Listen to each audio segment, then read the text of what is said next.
Yo, it's Big Ant, man. We back. Y'all know what it is. Urban Politicians TV, UPTV, man. Make sure y'all stay on y'all pivot at all times. Had to come tap in, man. Shout out to the replay gang. Everybody is going to catch it on replay. Rewatch the playback. I appreciate y'all most definitely.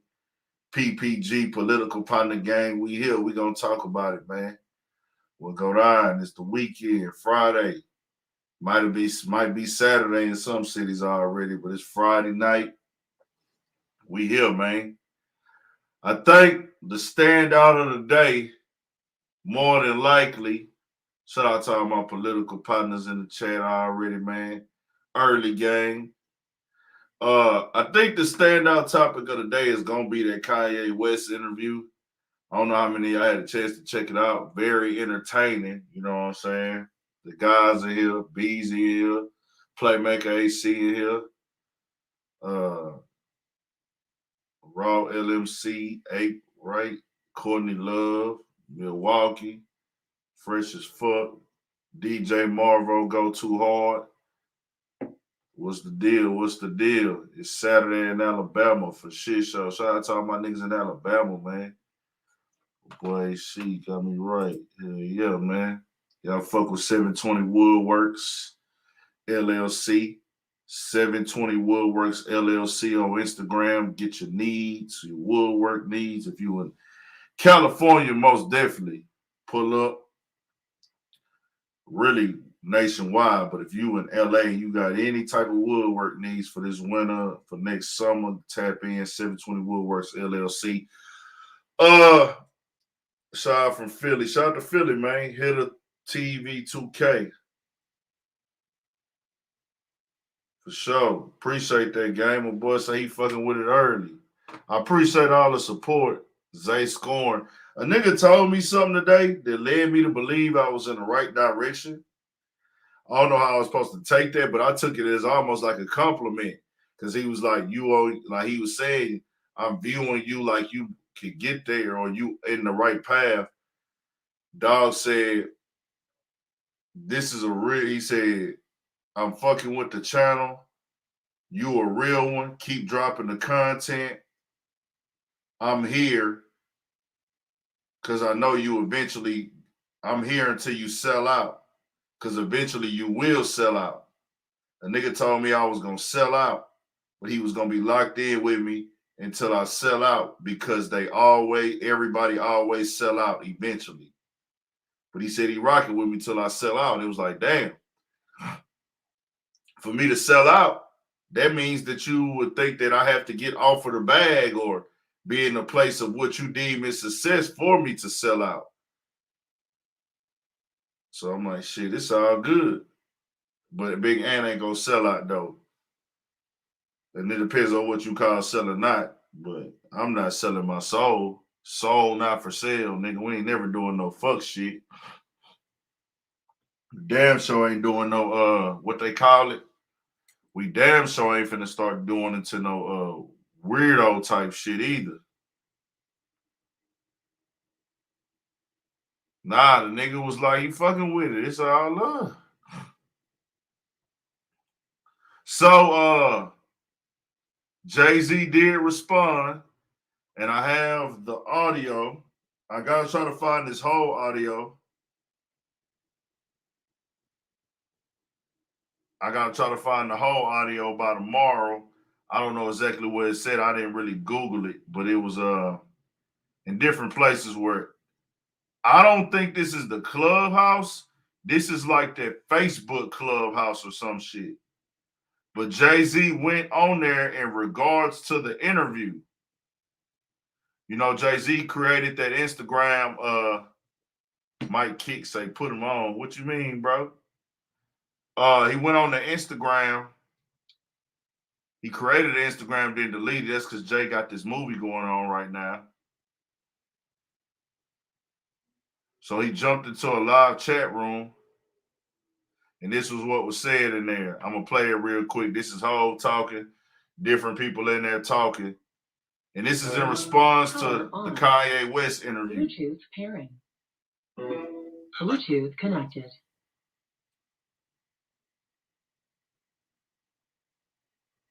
Hold on, let me bring it back. I love his pocket, his spirit, and you know what I mean? Dope, dope. Yo, Hov, I got a question. Go. Already Home, that's probably my personal favorite Hov song. I don't know if I've told you. But you and Cudi, man, like talk about I don't know if you spoke about it yet about how that came together, like and just your take on Cudi and how you guys do, different musical stuff. That's a different one. Let me find the one where he's talking about Kanye. Who the fuck posted that one? They were talking about Kid Cudi. I'm still on that fuck Kid Cudi shit. Shout out Jay-Z, respect the hoe, but ain't no nigga with no son need to be wearing no dress around me. Dang, Machiavelli turned 25 today. I didn't even know. That's fucking crazy.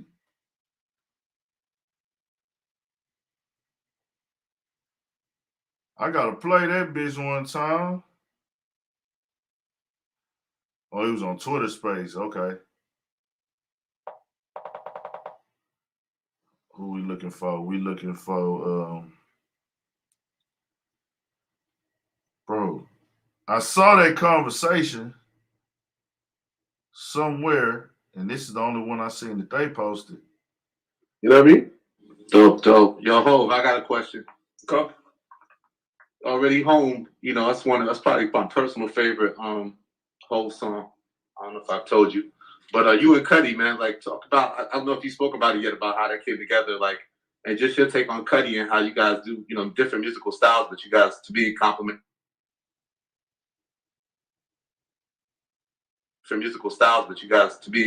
each other in a lot of ways. I mean, I always love Cudi. I love his pocket, his spirit, and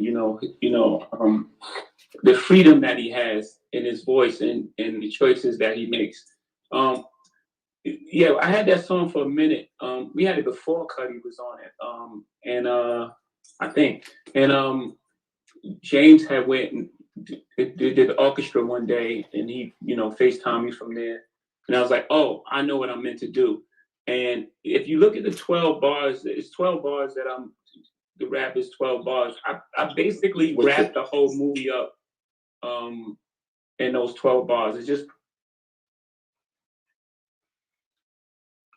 pretty much a summation of of the movie, and that's what we were trying to do. We were trying to again make music that was specific for the film. Like You'll Go Away singing. This thing can't be played anywhere else. If you hear that song, outside of the film, it is what it is. I mean, it's a beautiful, beautifully written song, I must say. Both parts, and I think that it's just very specific to the film. If you listen to the thing, tears, what do we? I forget the words of. Dot 17 with a switch will change. Mama always. So the idea of that was, the brothers were so like forget sibling rivalry. This was sibling rivalry at an all-time high. This was life or death. So Mama always said you was an angel. No spoilers. No, he's getting spoilers because he should have watched it. I'm watching it tonight. Yeah, man. so the brother is very jealous of one brother's one protagonist. We don't know who the protagonist is, right, at this point. So one of them is very jealous of the other ones in a very deathly way. Like, no, it's not enough to kill you. I want you to become me. So I'm gonna leave a mark on you that I know you when you come back in. So Papa got ghosts, but Okay. You know what I mean? That wasn't it. That wasn't the conversation I was looking for. Where the fuck was the other one at? My bad, y'all. That wasn't the one I was looking for. Let me see if I can find it.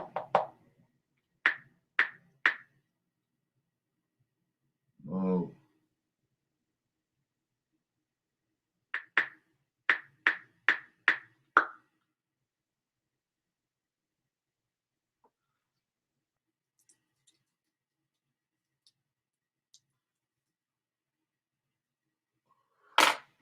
Hold on.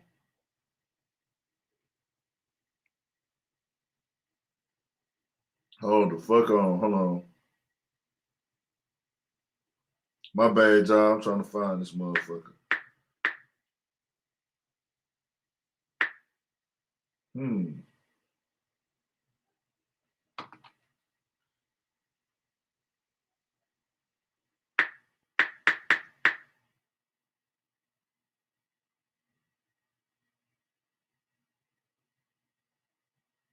Here you go. I see Nori down there. Nori over there lurking. Yeah, Nori in this room somewhere, and obviously it was a lot to talk about. I mean, I don't want to ask anything specific because there was a lot to take in it, but I just want to ask you: did you watch it, and what did you think of it? Yeah, Nori sent me a piece, and I've seen a couple pieces. I think, you know, again, everyone is entitled to opinion, and everyone can sees things through their own lens. And it may not, you know, some of it could be true, some of it may not be true, but that's the lens that you see it through. So you just speak into your truth. And I think the one thing I would say out of the, you know, all the pieces I've seen is, you know, maybe the Just Blaze thing was a bit unfair. Because if you're making an album, if you're creating an album, and the assignment is soul samples, everyone's coming with soul. It's not you see Nori, I see Nori down there, Nori over there lurking. Yeah. I don't think anyone was copying off any, you know, Bink has this problem, and you know, I think everyone created for the project. The thing was, the baby was the blueprint. And I think everyone should be prized for what we created. You know, it's in like I don't know what you call it, like the Library of Congress or something. It's like, it's something that we all should be proud of, and everyone should be prized for, you know, their contribution. I mean, some of those songs on there you don't know on Song Cry, like, you know, some of the pillars of that album, you know, if you and you know, everyone had a contribution, I would say, and I don't think anyone was copying off anyone. I think Bink did what he brought to the table, and you know, we all had the assignment and created this one body of work. You know, other than that, you know, again, it's anyone's opinion of what they believe is, you know, their truths. Everyone's gonna have a different truth. I don't think anyone was copying off any, you know, Bink has this problem, and you know, I think everyone created for the project. So, with that being said, let's talk about the interview. What y'all thought about that motherfucker, man? That's the hottest shit in rap and hip hop right now. Gotta talk about the hottest shit. What y'all thought about the interview? Y'all thought it was dope? I thought it was entertaining for the most part. You know, I felt some shit that Kanye was saying. So, I think I'm able to whenever I hear somebody speak like that from a Kanye West, or not just particularly Kanye West, like when I hear people speak from that space that he's in, I'm somebody who know how to differentiate and understand what is facts and what's opinions and what's kind of you just spinning the block in the conversation. What is more so you talking in circles? What do I really, you know, how do I need to feel about this shit? The one thing that Kanye West gives you when he goes to interviews, I would say, if you are a creator, like I say, I don't agree with some of the angles and some of the things he would say about certain stuff. But that's just an opinion. But I can say this: the thing that I get from when they got Kanye West in his bag and he's speaking, if you a creator, his mindset and the energy he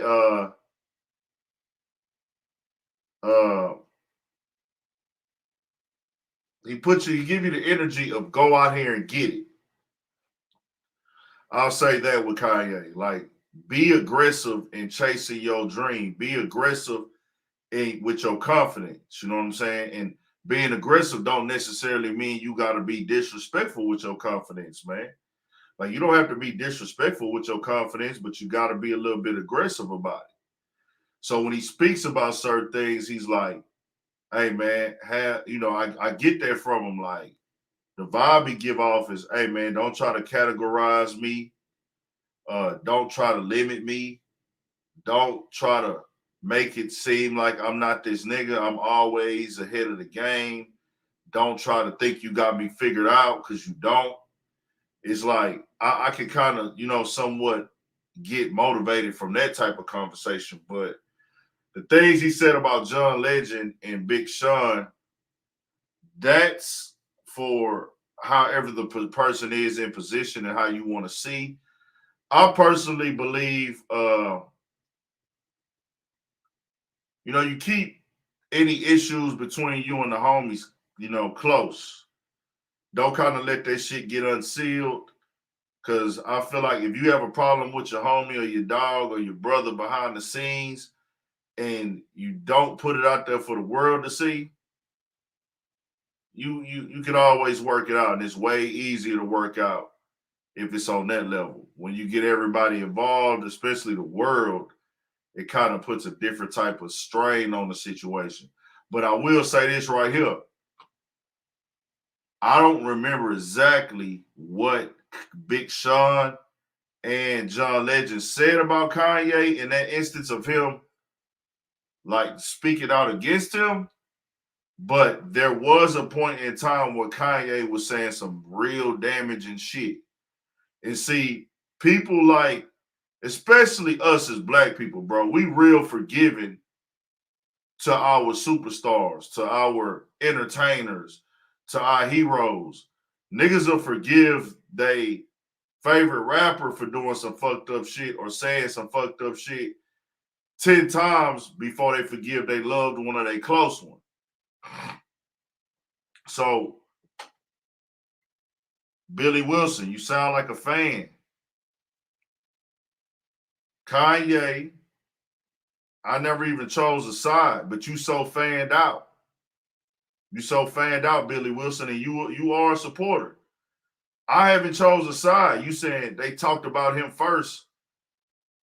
I said I didn't know because it really don't matter who talked about who first. It don't matter to me. I said that partners should handle their shit behind the scenes. But to be clear, I said Kanye said a lot of shit that was hurtful to us as black people. A lot of damaging statements. A lot of ignorant statements. A lot of ignorant statements, a lot of damaging statements. But we forget, we forget over time and we forgive over time, bro. That's who we is as black people. And all I said was niggas will forgive their favorite rapper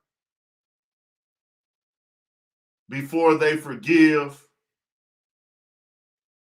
their homeboy who might have done something that wasn't even that detrimental. Or a family member or something like that. I guess people take it more personal.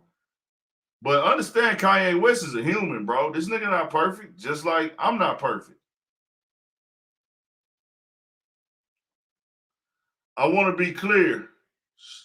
Shout out to Norfolk, Virginia, for sure. Understand he co-signed a man who popped out, and I'm still not with that. People just are not paying attention to it because it's Kanye West. Niggas is like, man, that's Kanye. That's just Kanye. That Make America Again hat, the older I get, the more I think of like how lame that shit is. Remember now, Trump is the president that will not denounce the KKK or any movement that is race motivated. He said, stand down.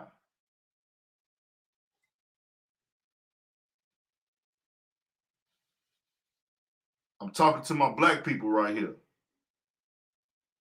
You want us to support a president that's telling a known racist group to stand down?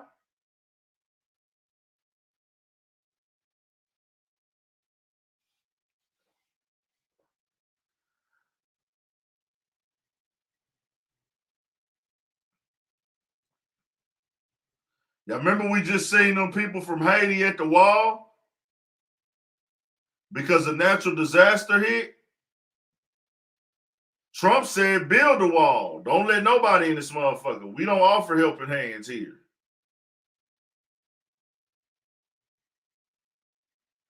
So I just want to be very clear. Trump is the part of the reason why the country went through what it went through. They tried to tell Trump the coronavirus is coming. He declined all this shit. Oh, don't worry about this. Oh, don't worry about that. What did he do? Blame it on another country where we could have had the shit under control.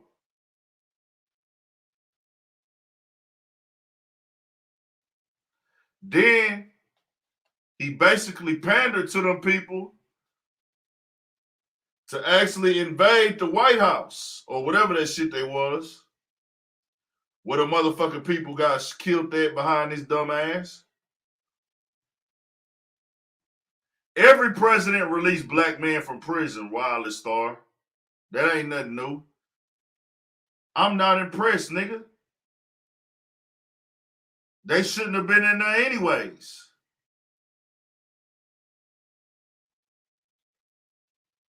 Wireless Star. I'm not impressed who created the pandemic. Guess what? Democrats and Republicans believe that your grandmother is not worthy enough to sit in a restaurant. They both was okay with that. You want to talk or what you want to do? You want to get on here and talk? Because I'm going to go over your head with it, man. I like niggas like y'all. Democrats and Republicans. Which one of them you think is for you, nigga? Oh, you must be rich.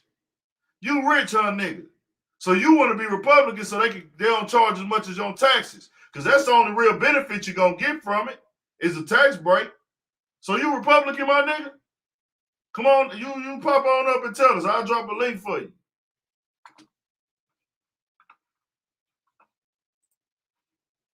Y'all niggas come to a black man telling me that you a motherfucking Republican or a Democrat. Nigga, you know how fucking sick you sound when you tell me that? All you motherfuckers. I'm Republican. I'm Democrat. Nigga, you a nigga. Nigga. Democrat and Republican. Nigga, they see you as a nigga, nigga. You ain't got no say-so in that white man government, nigga. And I don't rock bow ties or sell bean pies, nigga. And I ain't Muslim. No disrespect to the nation. That's truth, nigga. You said I sound ignorant. D-Rock. No, I'm speaking facts. Are you black? If you're not black, this don't apply to you.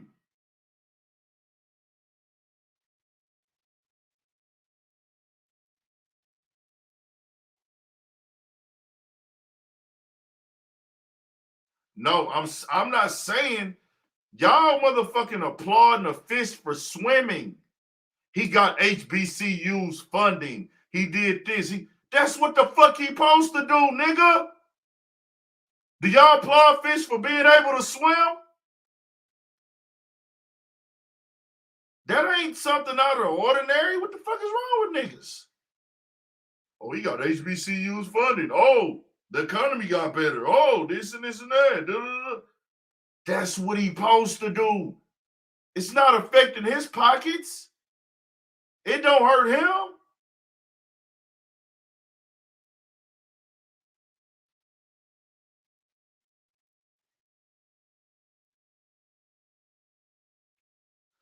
Nigga, fuck Obama, nigga. You comparing him to another nigga who ain't do shit. That's why I said fuck them all. What is you not understanding? Y'all think it big. So how long a nigga been watching my shit? Watching me? Cause I'm like, are you niggas learning who the fuck Big Ant is? That I don't give a fuck? I tell Obama, nigga, you ain't do shit either, nigga. You went down in history as the first black president. That's about it. Presidents don't even run this country, nigga. The system do, nigga. I wouldn't give a fuck what money they snatched back, nigga. They never had our best interest, nigga. Democrats or Republicans, nigga. The fuck is you talking about? I don't fuck with now one of them motherfucking white people ran systems, nigga. Why don't you niggas want to clean out your dirty asses and listen to what I'm saying?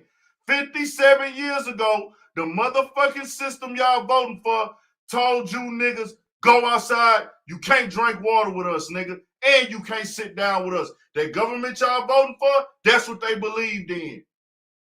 The system was created off of keeping us separated from them. And y'all just putting y'all votes in and vouching for these niggas, man. Vouching for these niggas, nigga. This urban politicians, nigga. Fuck American politics, nigga. Facts. Tell me why I'm lying at. Give me a lie. Give me a lie that I done told on this motherfucker tonight, nigga.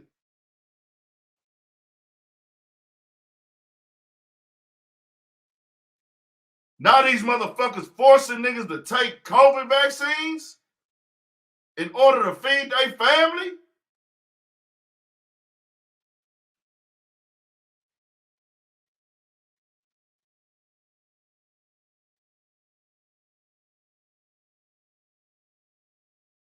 They supposed to do that. If you the president of the country, you supposed to do good shit for the country, especially the black people. Nigga, we in last place. They owe our people. They owe our ancestors, my nigga. We the last niggas. You monetized by the system that runs the country, though. With all due respect, what the fuck does that mean, nigga? They making money off everything I do. They get paid for all this shit, nigga. You acting like they giving me some free paper. You niggas sound... Do I got a chat full of house niggas?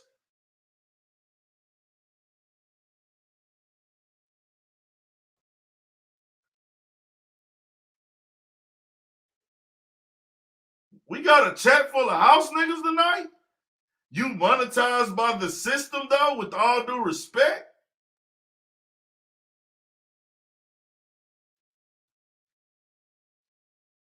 So you think they ain't making money off of me on this shit?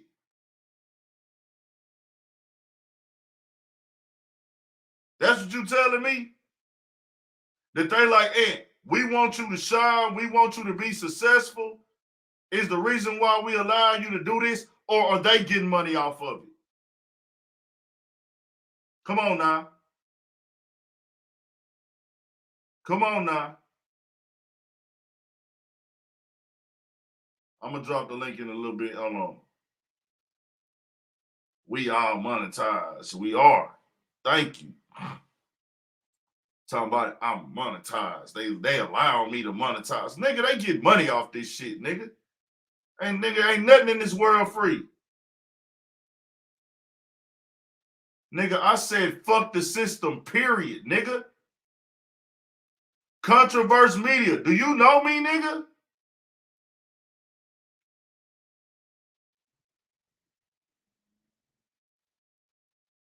Hey, Controverse Media, you should be lost because we not on the same level. Until the country do something about niggas killing niggas without guns, this country lost, nigga.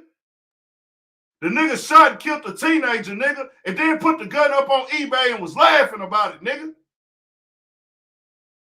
And the government was cool with that. Killed a teenager who didn't have a gun. Got out. Then wouldn't put the motherfucking gun on eBay. And you wonder why I'm saying fuck the system. Big Meech ain't killed nobody, my nigga. He doing 30 years right now. Wasn't even pushing violence. What system fucked up?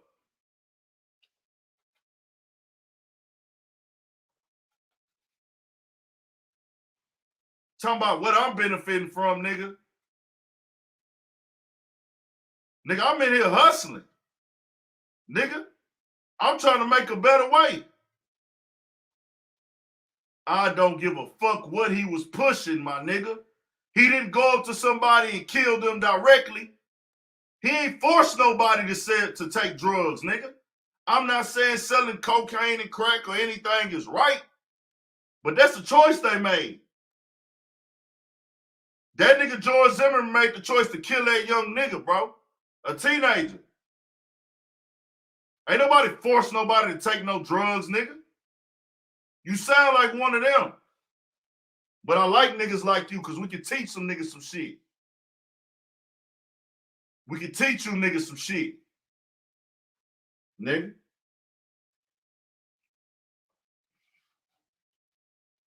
So, my nigga say, does Wayne Brady have to choke a bitch? See, we gonna always get along if you speaking with common sense, bro. We ain't created none of these drugs. We ain't incorporate none of these drugs. We ain't know nothing about none of this shit. They put that on us.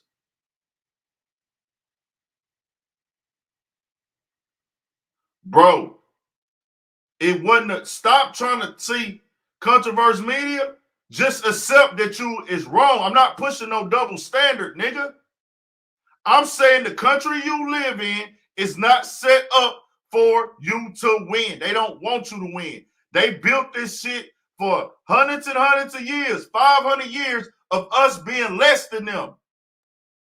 We're not even equal to them now. It's only been 57 years. We came over here hundreds and hundreds of years ago, but out of over 400 years, we had slavery. For over 400 years, 500 years, we had slavery in this motherfucker, right?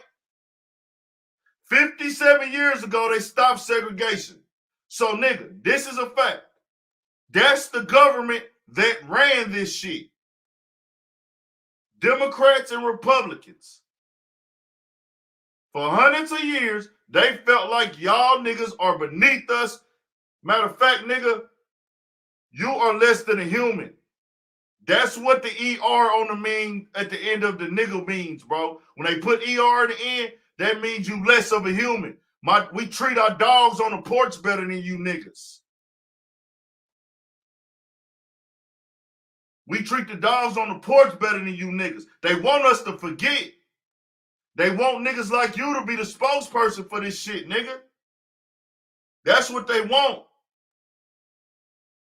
How the fuck a nigga gonna come tell me to Kanye West was talking some good shit, then come in here and say this and this and that? And, oh, you monetized in the system though, right? Segregation was only 57 years ago. They want niggas like you to feel like it was forever ago. Did you hear what I said? Hundreds of years of separation, humiliation, demonizing, downplaying, disrespecting.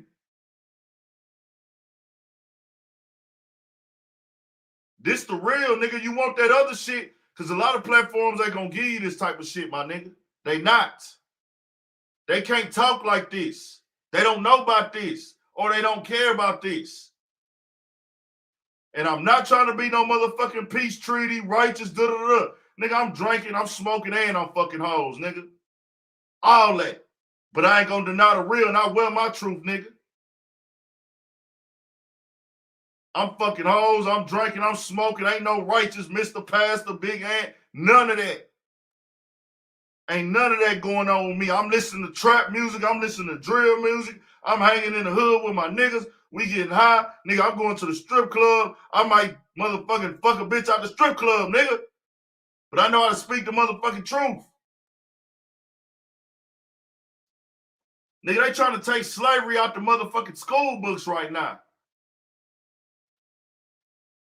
Boy, he probably got up out of here, which is best for him.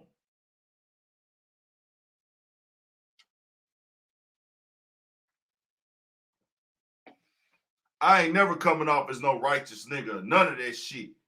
I'll wear mine. On that note of my lifestyle, how I live, I wear what I do, nigga.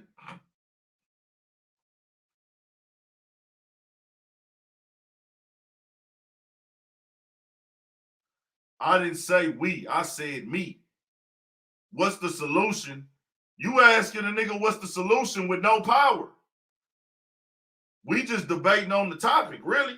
I don't have a solution, my nigga. I'm just calling out the real when niggas trying to downplay what's going on. Talking about Democrats and Republicans, my nigga. Kanye talking about the Democrats and Republicans. For what? For what? Oh, you did this. You were speaking for the Democrats. You sold out to the Democrats. And you walking around with a Make America Great Again hat on, nigga? Like I said, as a creator, Kanye gives motivation. Kanye gives off that energy like, hey, if you could think it, you could do it. I respect him for that. I respect his mindset on certain topics. All that political shit, my nigga, scratch that. You black, nigga.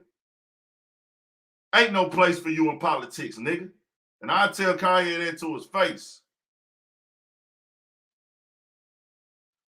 Nah, you know what? I don't got influence. You know why I don't got influence? Because niggas only care. The niggas that look like me and move like me, they don't care about what you're saying if you ain't got 1 million followers. They don't care about what you're saying unless you got 3, 4 bust-down watches and 10 chains on. They don't care when you saying fuck politics because they not made for black people. When one of the biggest superstars in the world is saying, nah, fuck the Democrats. Y'all selling out to the Democrats. Don't nobody care what I got to say. But I'm going to say it. I know what it is, my nigga. Big Ant will never vote. Y'all told my grandmother she couldn't vote. Now, y'all try to finesse us and pander to us to get votes. It's like a game. It's like a game they play for niggas.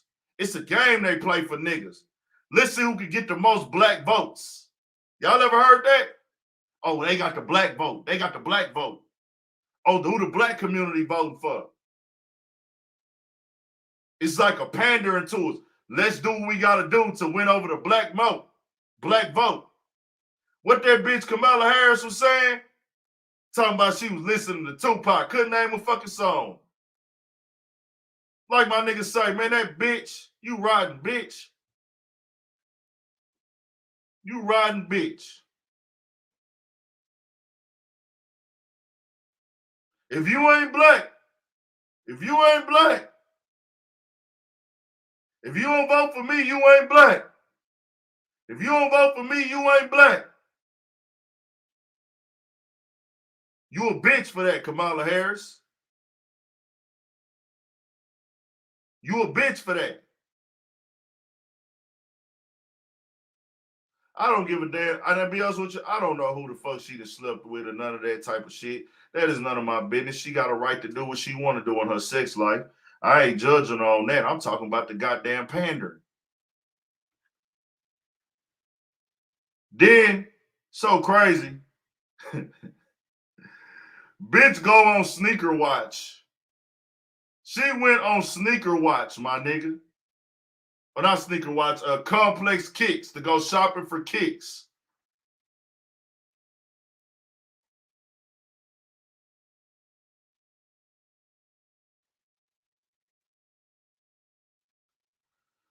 Politics is not like gangbanging at all. Only thing with politics that is gangbanging is you discussing shit and niggas get weeded out and change of command as it's supposed to be. But it's very different. Because you're not forced into politics because of where you stay at. There is no underlying history of life and death within your household with politics. The politics outside your window go by your street, your block, your neighborhood, who you related to, and what's going on outside in gang politics. Don't compare that to that other shit.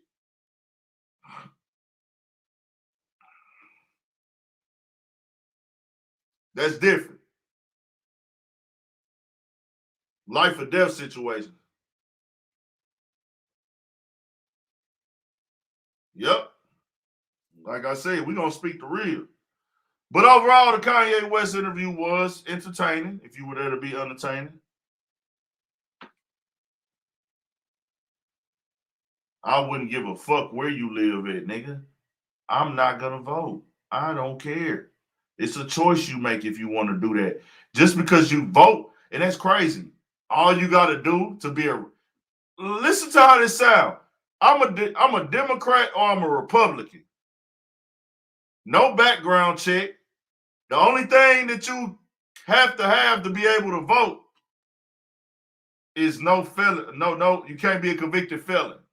As long as you're a convicted felon, as long as you're not a convicted felon, you can vote. How ironic is that? It is a choice to not bang or not. But like I said, it's based on your environment, your outside, who your family members was brought up under, and it ain't no life or death situations on being a Republican or a Democrat. Guess what, nigga? All my Republicans, you can wake up today and say, hey, nigga, I no longer want to be a Democrat. There is no research. There's no put on. There's no, do you have the heart for this shit? Are you smart enough for this shit? Have you studied the information? There is no consequences for either or. There's no consequences for either or. Because guess what? Since I've been a kid, the rich always been rich and the poor always been poor. Since I've been a kid, has anything changed? Oh, they sent you niggas some money during the pandemic? What, $1,200? They took care of you niggas? I know one thing, out here in Texas, they told people they was going to help them with their rent and da-da-da-da, and they was going to have these funds for niggas.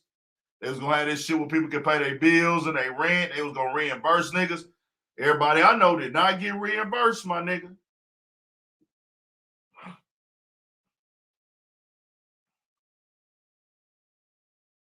Shout out to you, Atlanta Williams, if that's what you wanted to do. You a convicted felon and you voted in 3 elections. Congratulations. Not to downplay your convictions, because I would never do that. Do you feel better about yourself for voting? What has changed with you voting?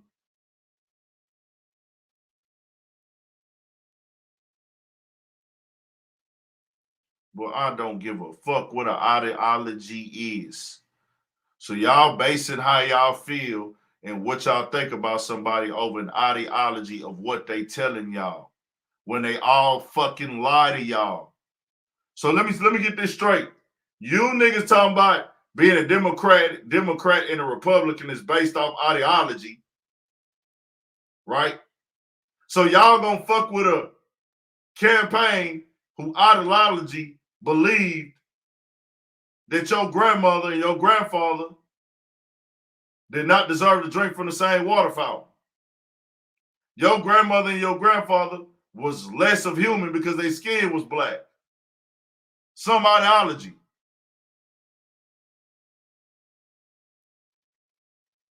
That's a good ideology, my nigga. Real good ideology. I like it.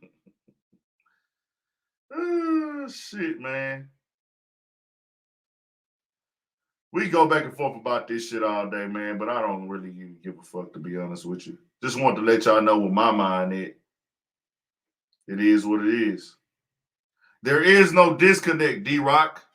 What are you not understanding? I'm not trying to find, y'all trying to find the good in people, my nigga. I'm not. I'm not trying to find the good in this system. I can care less. Do I got opportunity to get money? Yes, I'm thankful for that. I'm thankful for the opportunity to do better. I'm thankful that I can get out here and do what I like and what I love and try to make me some money off of it. I'm thankful for all that, but that don't mean that America a good country and these political parties and all these campaigns give a fuck about us, nigga. Ain't nothing been directly, because the thing is, I would sign a record deal if the record deal made sense. I would sign a record deal if it makes sense. I got no problem with that, nigga. I'll be honest.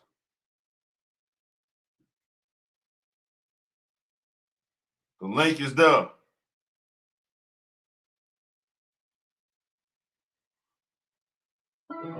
Power off. So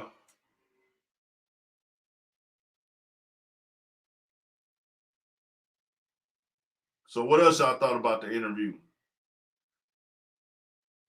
What you call it say,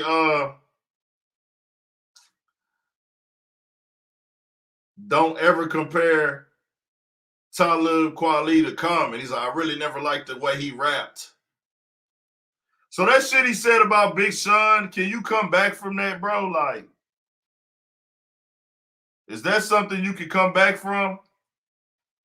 Let me play that clip real quick. I did a video on it today. I'm going to play that clip.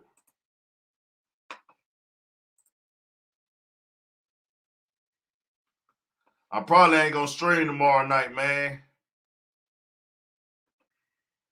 I probably ain't going to stream tomorrow night. Nigga, give me some rest. I've been going hard than a motherfucker. Chill out real quick for a night.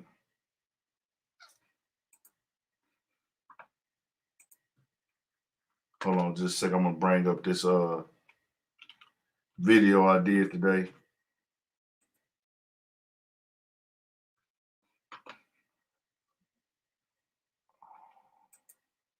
Kanye.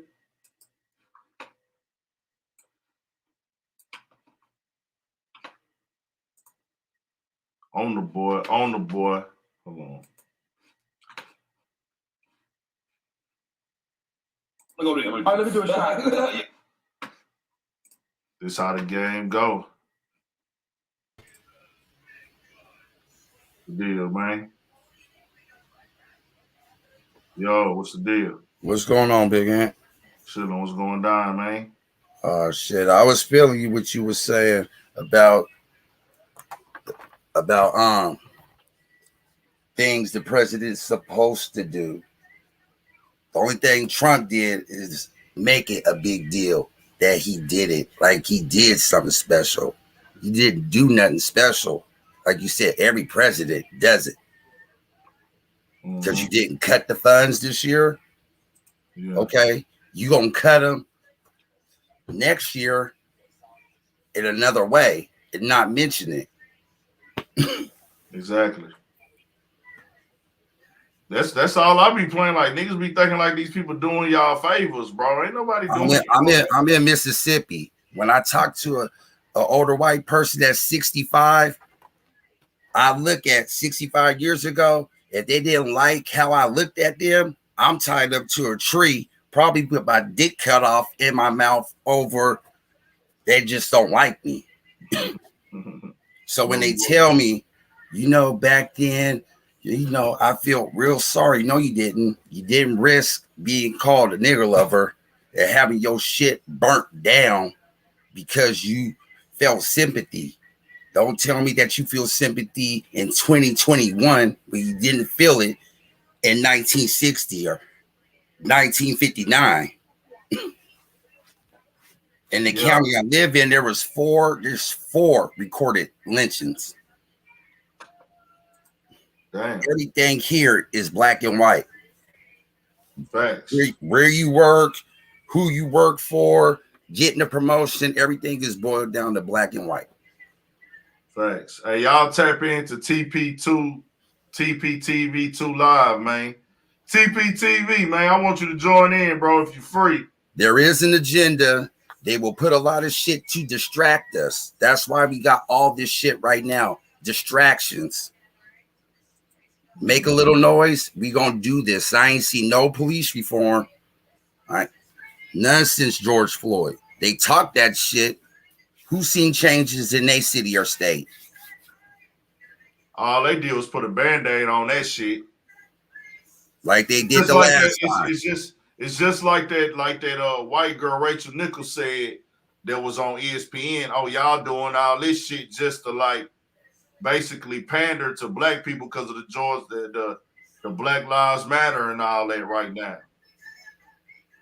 And whether she is racist or not, she wasn't lying. It was 100% facts. Yeah, she's speaking facts. She spoke facts. Like, y'all are taking my job away from me simply so y'all can put a black woman in position. We fake woke. We be fake woke. It is what it is. Just like they did. All these people was donating to this that was black. Free this if you black, free this. They decided to donate this and this to Black Lives Matter. They donated this to that. Come on, my nigga. Where was all this money getting donated to, bro? And where's it actually going? You will never know. You will never know where it went. As for an audit, you gonna wait years. Yeah, exactly. And that's what I like to put in perspective, man. Like, I'm not a racist, bro. Like, I don't have a problem with somebody just because they white. But at the same time, I'm going to tell y'all, hey, being a Democrat or Republican benefits you how? Only thing that it benefits you on is your taxes. Niggas talking about ideologies. Shit, if you everybody know if you're Republican, you gonna want to not pay the most in taxes. Yeah. Right. Jeff Bezos, the richest man in America, he ain't paying what I would pay, what you would pay, what these people in the comic section would pay. Yeah. No, he gonna back a senator, give them money to keep it from him having to pay taxes. Hey, they got all type of wiggle rooms and moves that they play.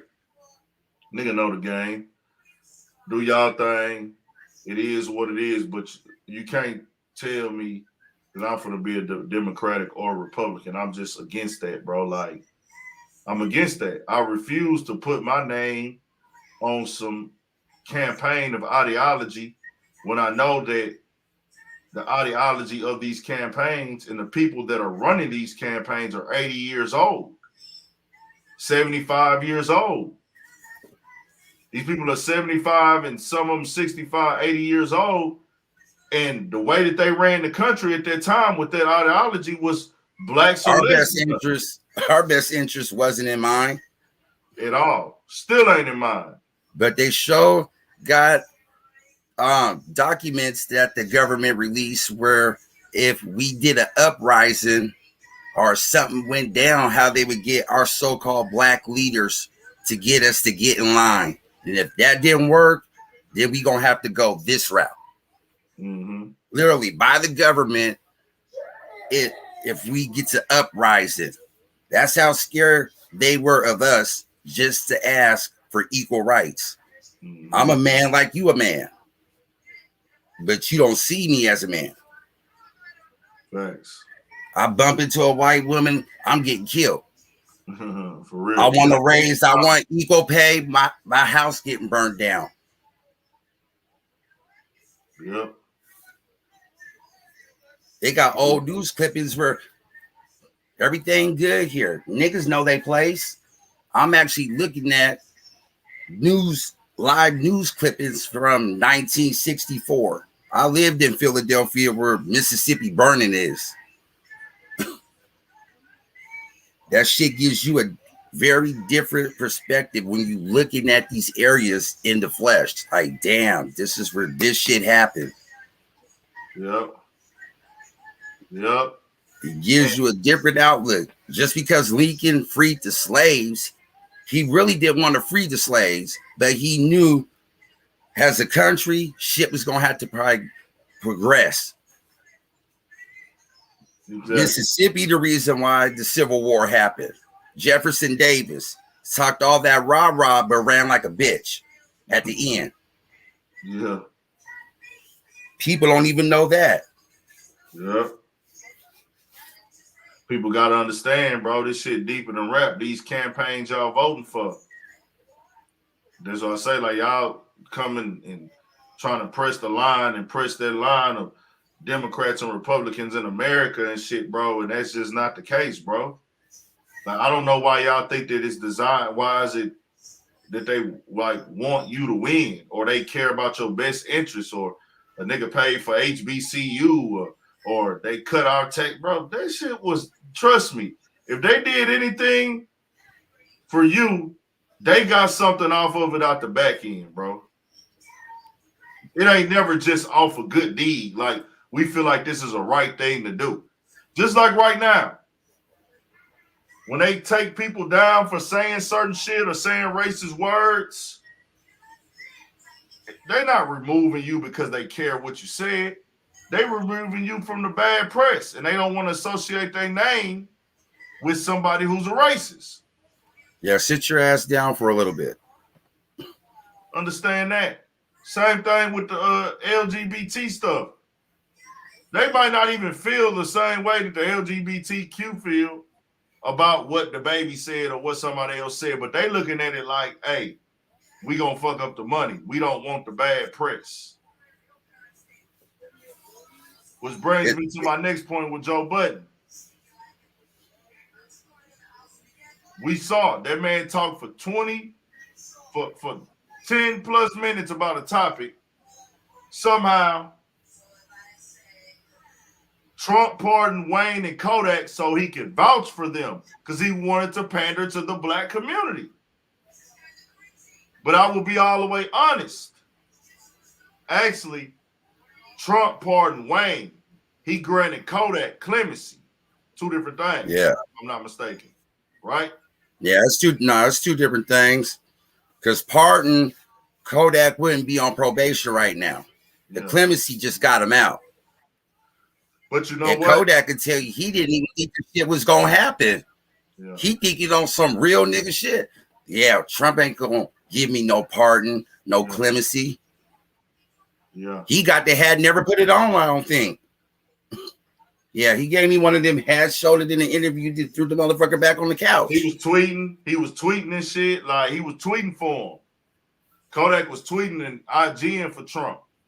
But understand, bro, I'm not even knocking Kodak or Wayne. I'm not finna knock Kodak or Wayne for getting free. To say, to take a picture with a nigga, I would take that deal.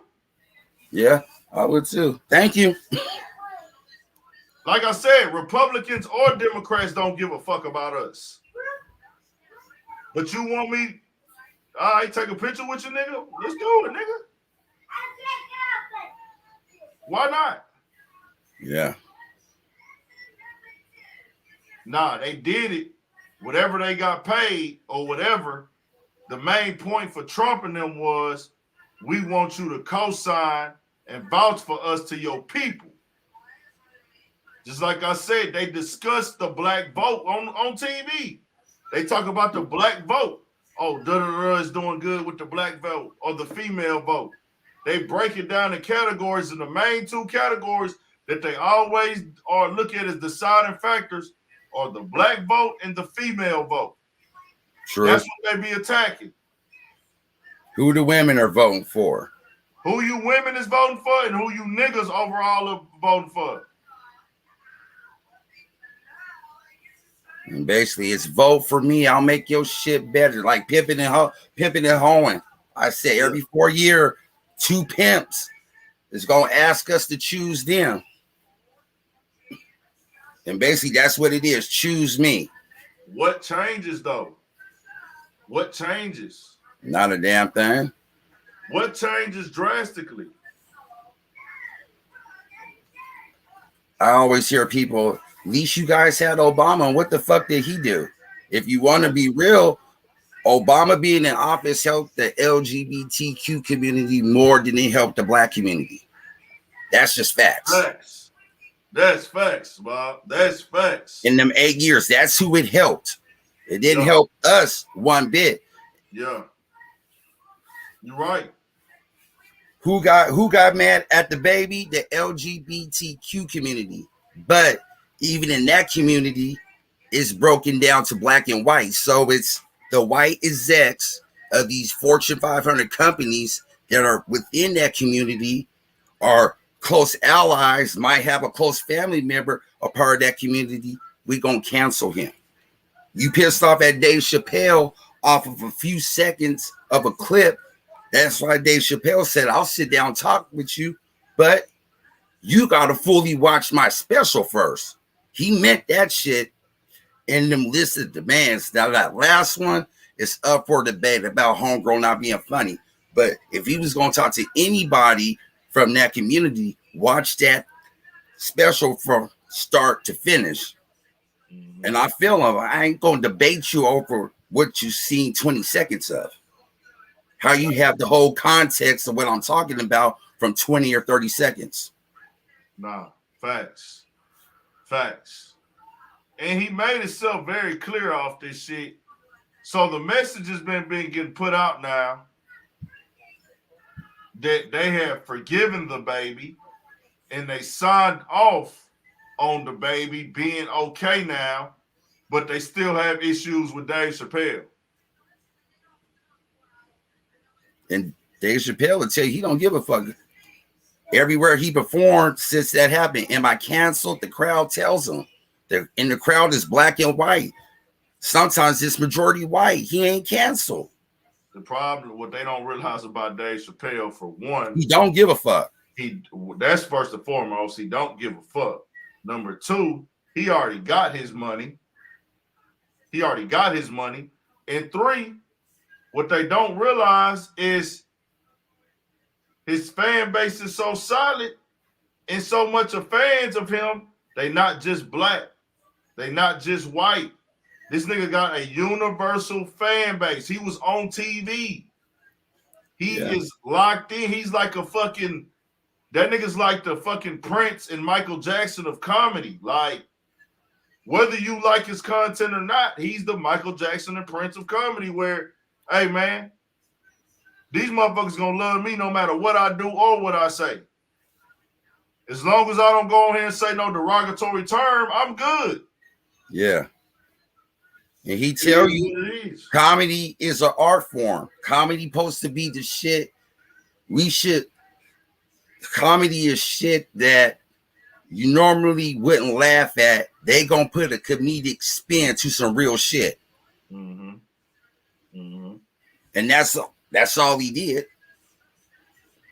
No, cancel him. You wrong. We getting a little too sensitive. I just saw a thing about somebody being offended being in a Pizza Hut because of some fucking stickers that say shake, squeeze, and some other shit. And the first thing he tells the newspaper, it looked like directions to a swingers app. Tell me what child on earth would say something about swingers or know what swinging is. There ain't none. But you just outed yourself in that lifestyle. So you a swinger that's offended of some simple words that says shake, squeeze, squirt.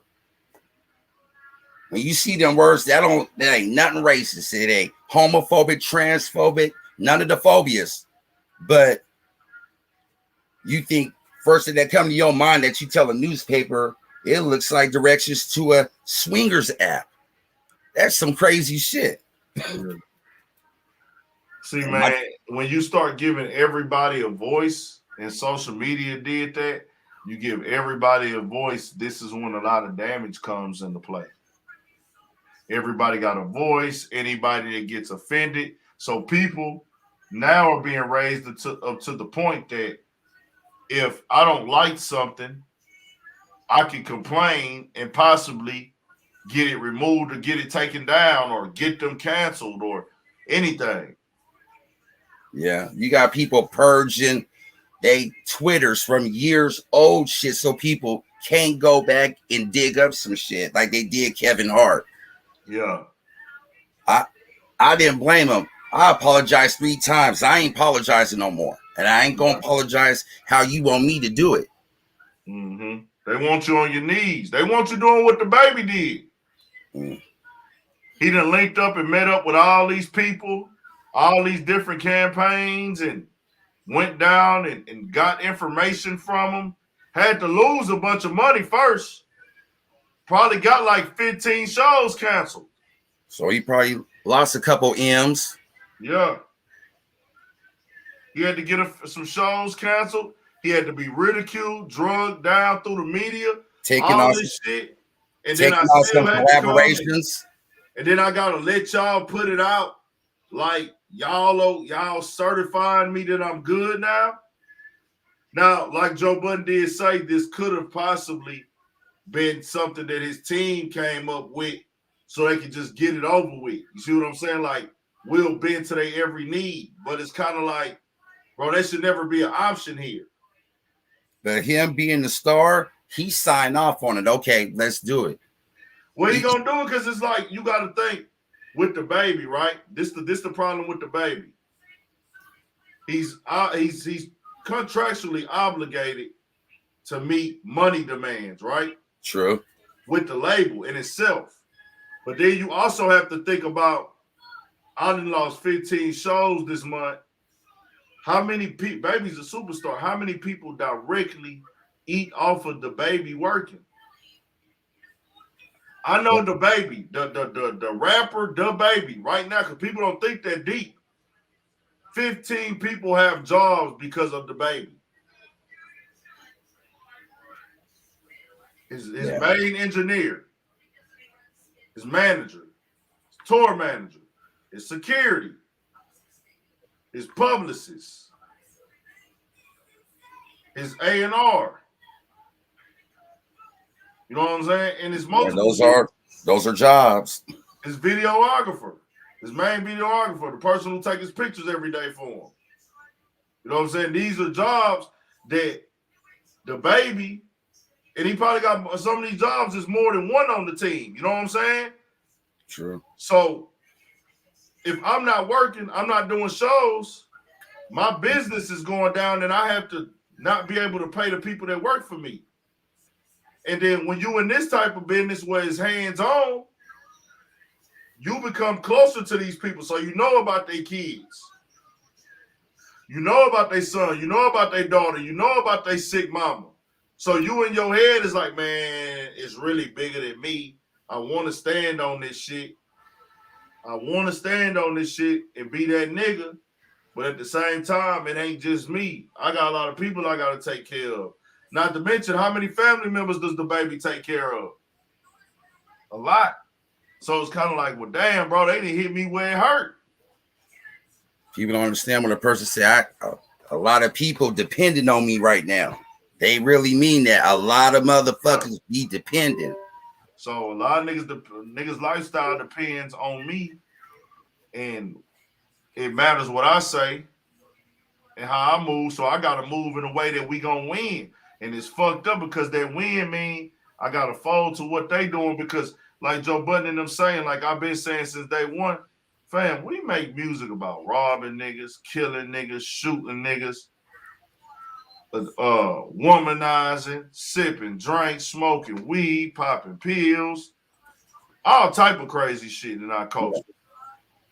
Nobody make that money. Keep talking about WAP and all this other shit. Yeah. Make that money.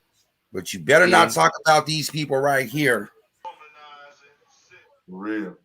Or there's going to be some issues. Yeah, but, that shit wasn't fly. But you know, years ago, when gangster rap first started, you know, there's multiple reports of the heads of labels getting together with the people that started Private Prison. Let this music influence the youth. They gonna copy what they see. They know this. It's been going on since music's been going on. You gonna do or try to imitate the life of your favorite artist in some way, shape, or form. So if they talking about killing, as long as they ain't talking about killing white folks, let's not let that be a problem. Yeah. Let them talk about killing their own, raping their own, doing this or that to their own. Their fans, which is the youth, will help fill our prisons. People be surprised that a lot of people's favorite entertainers, as far as acting and athletes, have invested in private penitentiaries. I'm from California. There's hell of them. It's like, where this penitentiary come from? That's private. Out of nowhere. Marcus Carter said he shouldn't have said what he said then. Nah, he didn't say, okay. I just want to speak on that real quick. He didn't say the F word. He didn't use that Q word. He didn't attack nobody directly, bro.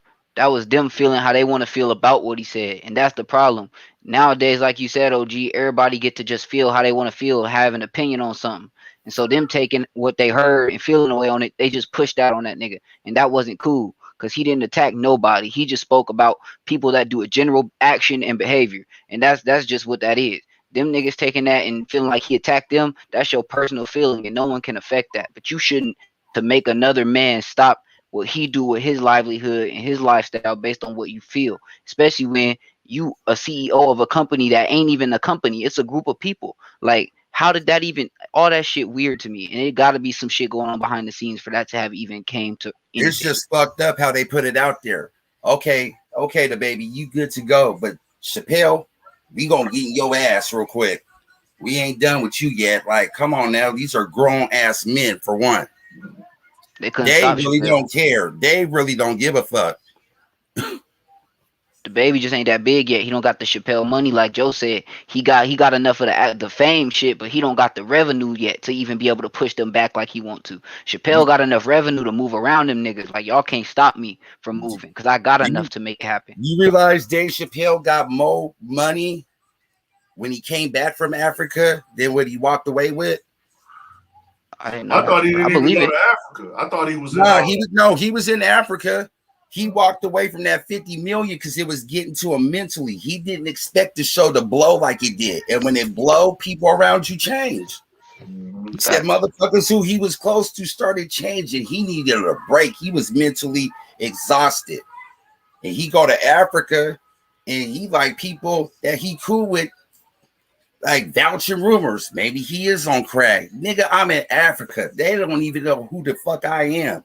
He said that was the best time away from Hollywood, that show that he's ever had. And he came back and he started doing shows in Cleveland in a cornfield. Yeah, that's what he did. Yeah, I remember he said something about Cleveland. His first specials, the special that he did with Netflix, that 840, that was in his backyard, his neighbor's house. That's where he comfortable with. And he telling you, I'm more comfortable here than I am in Hollywood. That's a weird ass industry. You could damn near do whatever the fuck you want in Hollywood. Play by the rules. We won't out you. For real though. You can do it. You can play with little girls. You can do all kind of shit. And I could, bro. I'm telling you, I'm out here trying to model, and it's so hard to get into that shit because it's certain shit going on, and either you gotta miss the role or you gotta wait your turn, cause nigga, there's certain moves you gotta make to be a part of certain shit, and you won't know till you find out, and you be like, bro, damn, like that, yeah, like that. And that circle is so small. Everybody, all these stars being shocked at Harvey Weinstein doing the shit that he do. Shit, Entourage, that's a TV show. They showed you how it is in Hollywood. The circle is real small. Hollywood consists of some fucking stars. The Walk of Fame. When they do a premiere, they gonna make all these homeless people get the fuck out the way so they can shine it up, put a red carpet, take some pictures. They're gonna go in that man's Chinese theater, watch a movie. They're done for the night. Yep, I was at Snoop Dogg's when they did his a couple years back, like 2 years ago. You know, people don't believe. That's just like people don't believe homeless people sleeping right now at the Lincoln Memorial. During the day, you don't see that shit because they looking at that tourist money. Just like LA right now, somebody's sleeping along them stars that tourists now trying to take pictures of. Oh yeah, it's 9 o'clock. They getting ready. They want a motherfucker from Middle America to come for the so-called American dream and be a star. Nah, you don't got that quality, but you know what? Come back later on tonight. We'll read some lines. Give me some sloppy toppy. I'll put you in a movie. That shit been going on since way back then. Just like that. Just like that. Now I got you there because you don't shine, bitch. Don't be mad at me. I gave you the movie role. Just because this bitch out of you 15 bitches won an Oscar, don't be mad at me. You asked to be in a movie. I put you in a movie, bitch. To go shit the game better. They'll catch you in the club. They'll try to make it seem like it's going to be a party. They want you to come to the party. They do all this shit, bro. And it's really difficult to even navigate if you don't know. And a lot of people come out here, they don't know. And they get caught up in shit. And what's fucked up with that situation with Weinstein? All them white women came out, but the one sister that said, "Well, he did it to me too," she lying. The movement that y'all riding on was started by a black woman. Period. A black woman started the Me Too movement. Y'all done took the shit from her and ran with it. Man, it's everything too. Now it's this and this community too, this and that community too, this and that community too, and the shit is just getting out of hand. Where like, to me, bro, it's a motherfucking position of bullying and being in control, and that's It's the manipulation. I tell people all the time, bro. I can't tell you who to be with and how to live your life, but I'm gonna tell you when it's like, hey, bro, this is what you're doing right here don't even make no sense. Like, y'all upset about what a nigga said on stage, but what about the other shit? Y'all ain't tried to stop nothing from that. So that means it's not about equality that you're fighting for. It's about for self. You're not trying to have equality. So y'all need to come out and say that. We're not fighting for equality. We're fighting to have the leverage now. Yeah. We don't use leverage. We want leverage. Fuck equality, because y'all not looking for equality. But what is equality? The whole concept. Listen, this is what I tell people all the time growing up, bro. I'm like, when people say equality, bro, I get confused because there's not too many people that I feel like I'm equal to. I really feel like I'm me and I'm a different type of nigga. What nigga ever woke up and was like, I'm equal to this nigga? They sold a dream on a word to try and put it in terms of balance, but you can't balance one life with another. All you can do is pay for what you've done to us. There is no equaling nothing out because you can't do that. That's not how the world works. You gave y'all a head start. Cool. There ain't no way we just gonna catch up because y'all not gonna slow down. But what you gotta do now is give us a boost to catch the. You can't just say it's all gonna be equal. That's not how shit work. It's a finesse on words, bro. Like they've been trying to finesse niggas, bro. I don't fuck with that shit. Dog say even as a YouTuber, he feel like they pick people for fame. I wouldn't doubt that. I wouldn't doubt that at all. Some niggas shit pop up. Yeah, certain niggas pop up on my shit. I'd be like, yeah, in certain cases, it's about getting noticed by the right people. Some people just, I ain't gonna lie, some people organically grind their way to the top just by being consistent and staying down. And then those other people, they get noticed early on, or they meet the right person early on. And they like, hey, man, I got a plug so I can kind of like bring you in on this shit too. We got a certain lane that we be in. Like right now, there's a whole lane going on YouTube that they use to build up. And it's like not even just YouTube, it's just a certain lane of being sus.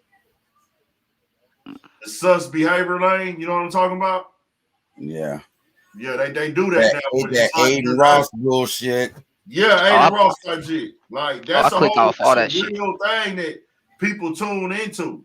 Like I'm gonna act like I'm gay, even though I'm not gay, but I will act gay because it gets a reaction from the fans, and the fans know that hey, he tells a lot of sus jokes. I'm gonna watch that. And when I was in high school, Jackass, the people from Jackass was doing that shit, and it was cool. Fruity as fuck. Yeah. Hold on, you sticking a Hot Wheel up your ass, huh? And taking an X-ray just to see the X-ray? What?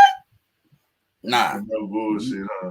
We ain't doing no shit like that. Nigga gonna get slid real quick.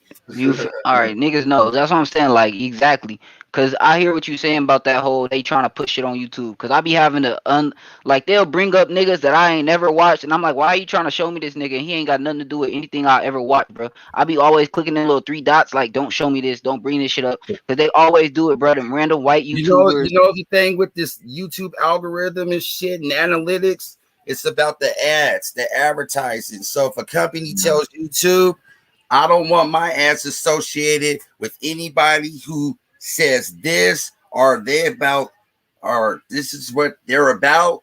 All they do, the software engineers, they just gonna put words to look out for. That's why they put them words in there. If you ain't speaking them words, you ain't about none of that.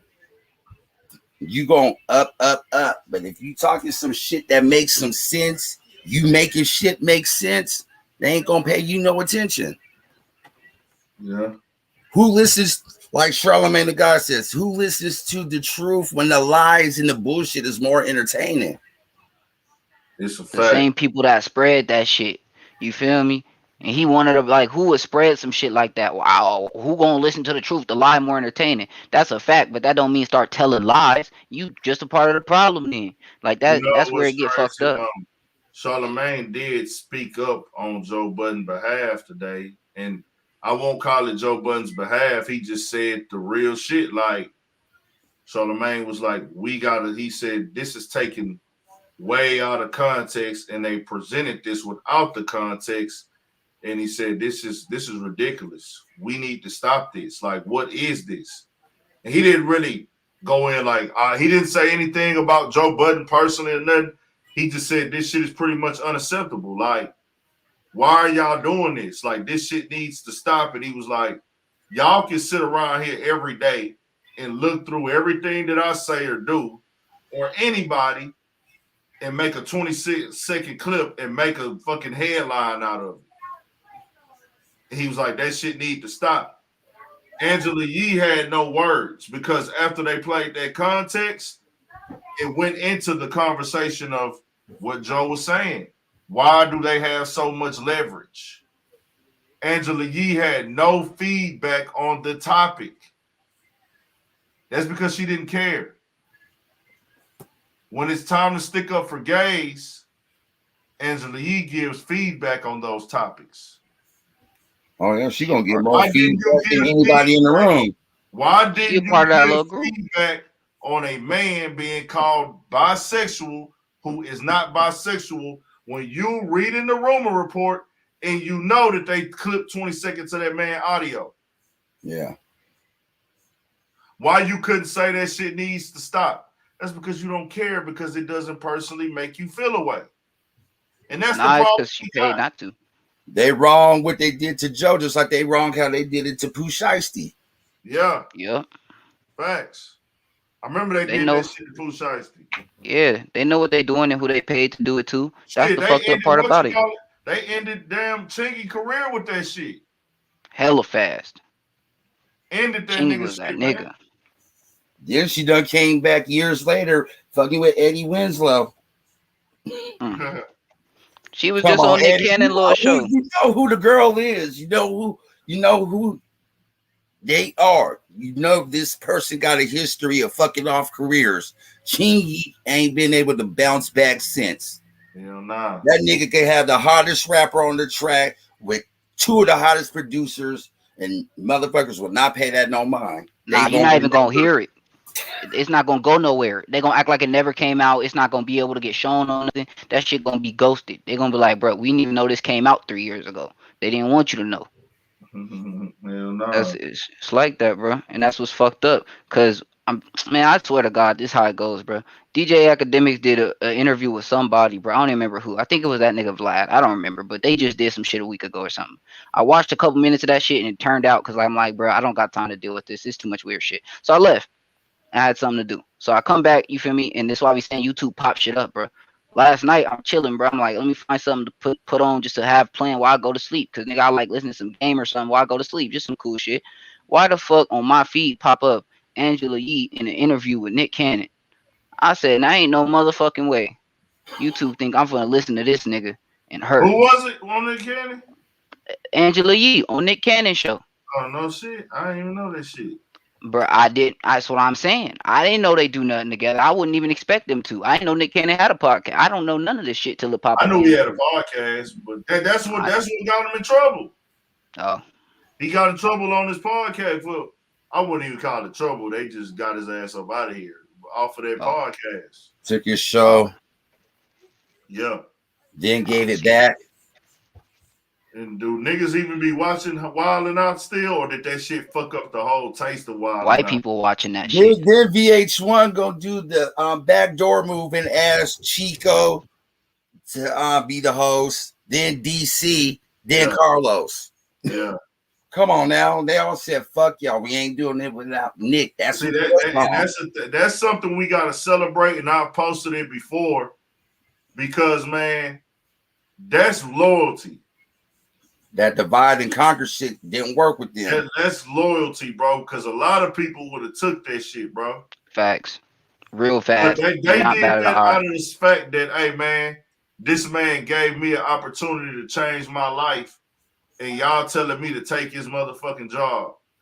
Oh, he changed their life. They got a show. They got a whole little podcast thing. I watch that shit sometimes too. Well, I mean, they had to put their work in too, but I'm saying he gave them an opportunity to where they could get on a platform and build their name up, and because they wasn't always good, they had to work their way into that shit. You know what I'm saying? Remember, DC Youngfly was the one that was clowning motherfucker, oh, ugly ass boy, you on the Vines, yeah, because I was doing that in high school. You feel me? But once he got on there, they made their little 85 South shit, and it took off. And Carlos said that shit a while ago. He's like, bro, I forever love Nick for what he did to me, bro. So I ain't gonna ride none of them waves when they try and go at that man. It ain't none of my business what they go through, but I'm not gonna be one of the ones trying to attack them. And that showed real character to me. So I subscribed to that nigga shit on that episode. I mean, you feel me? Like, and that's the game. That's how they try to play it. And like I said, that's what they do. Make these niggas, hey man, shit. That nigga, that was our line. We got that job for you, nigga, and it's gonna be this much, this much. That nigga was making this. You gonna have control over all this shit. It's all yours if you want it. Well, let y'all pick the team y'all want. Hey, y'all want to be platinum every time? They'll butter it up. They'll butter it up. Make it sound good. They gonna we can do this. We can do that. We can do this. We can do that. You know he was fucking all the models. You could fuck them too. Yeah. You know they gonna throw everything at your ass. We got our own little studio. Each one that got asked at different times, they let it be known. They put it out there, nigga. Basically, they on some fuck VH1, but they gonna get that check. But it's still fuck y'all. Yeah. At the end of the day, you'll ask any one of these motherfuckers to take over the show if need be. Yep. Y'all look at us like we replaceable. Yep. Like nigga, all of you niggas can be replaced. There's no loyalty here. Bringing on them corny ass white people. Crazy. That shit was crazy with Nick Cannon. The craziest thing with Nick Cannon was everybody thought he was in a different type of position. Because he had been down for so long, so you just naturally thinking like that was his. Yeah. It's his, man. This nigga got influence over all this shit. When it comes to VH1, none of them stars. Shaquille O'Neal's ex-wife, that basketball wife shit, that ain't her shit. They gonna give her that executive producer title. That's just title here. We'll give you that credit because you gonna have that credit with 7 other motherfuckers too. That's a credit. That's like a glorified title. Like you make and break decisions. No, you don't. But we gonna let you think for this first season or with this season when you funky with this girl. We gonna pay you a little bit more. We gonna pay you a little bit more to keep quiet. That you know. Put your name on a fancy thing at the bottom of the screen, and have all stupid people think you important. Really, you don't got no ownership in this shit. You can't take that shit to another network if you wanted to. Yeah. And if you speak out, we dropping you. Don't even say nothing. Just now, Mona Scott shit. That's her shit. She could take Love and Hip Hop and give it to this channel or this network to syndicate. That's her shit. She could take her shit with her. Everybody else, Flavor Flav, Ray J, nah. VH1 on your shit.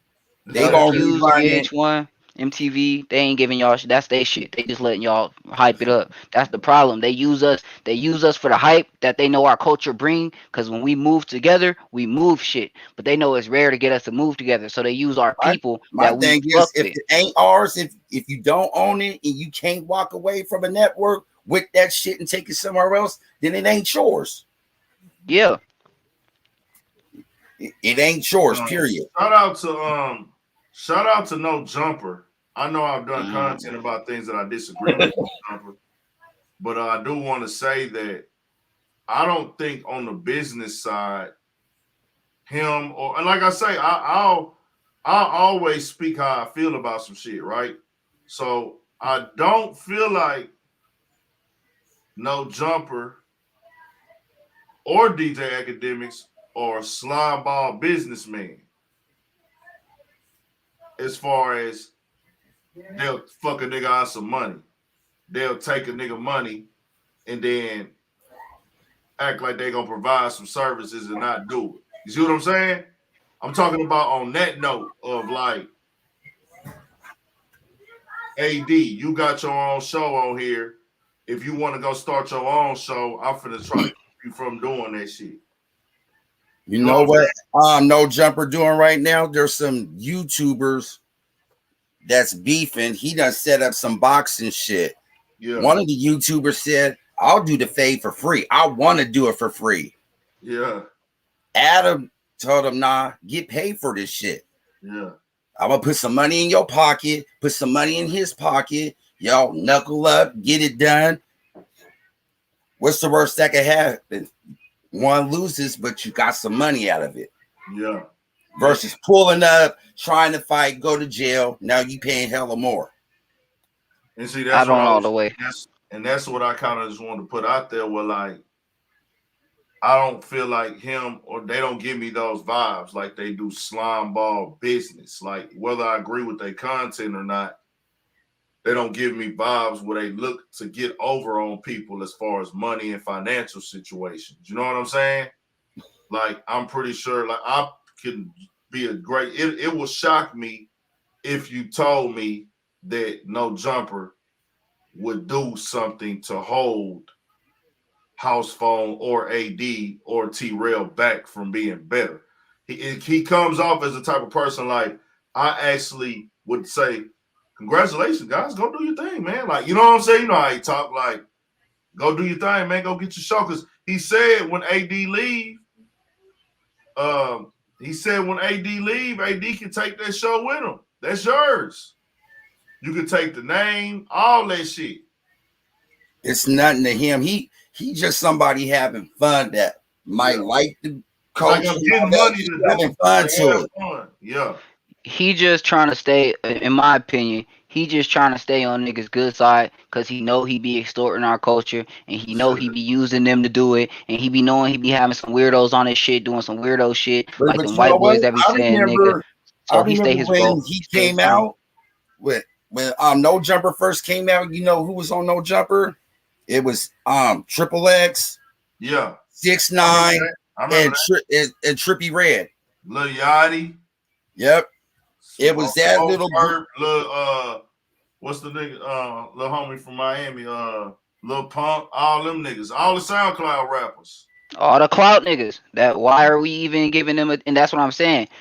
He stay in his lane though, so I'm not mad at it. But like I said, I don't go out of my way to fuck with it.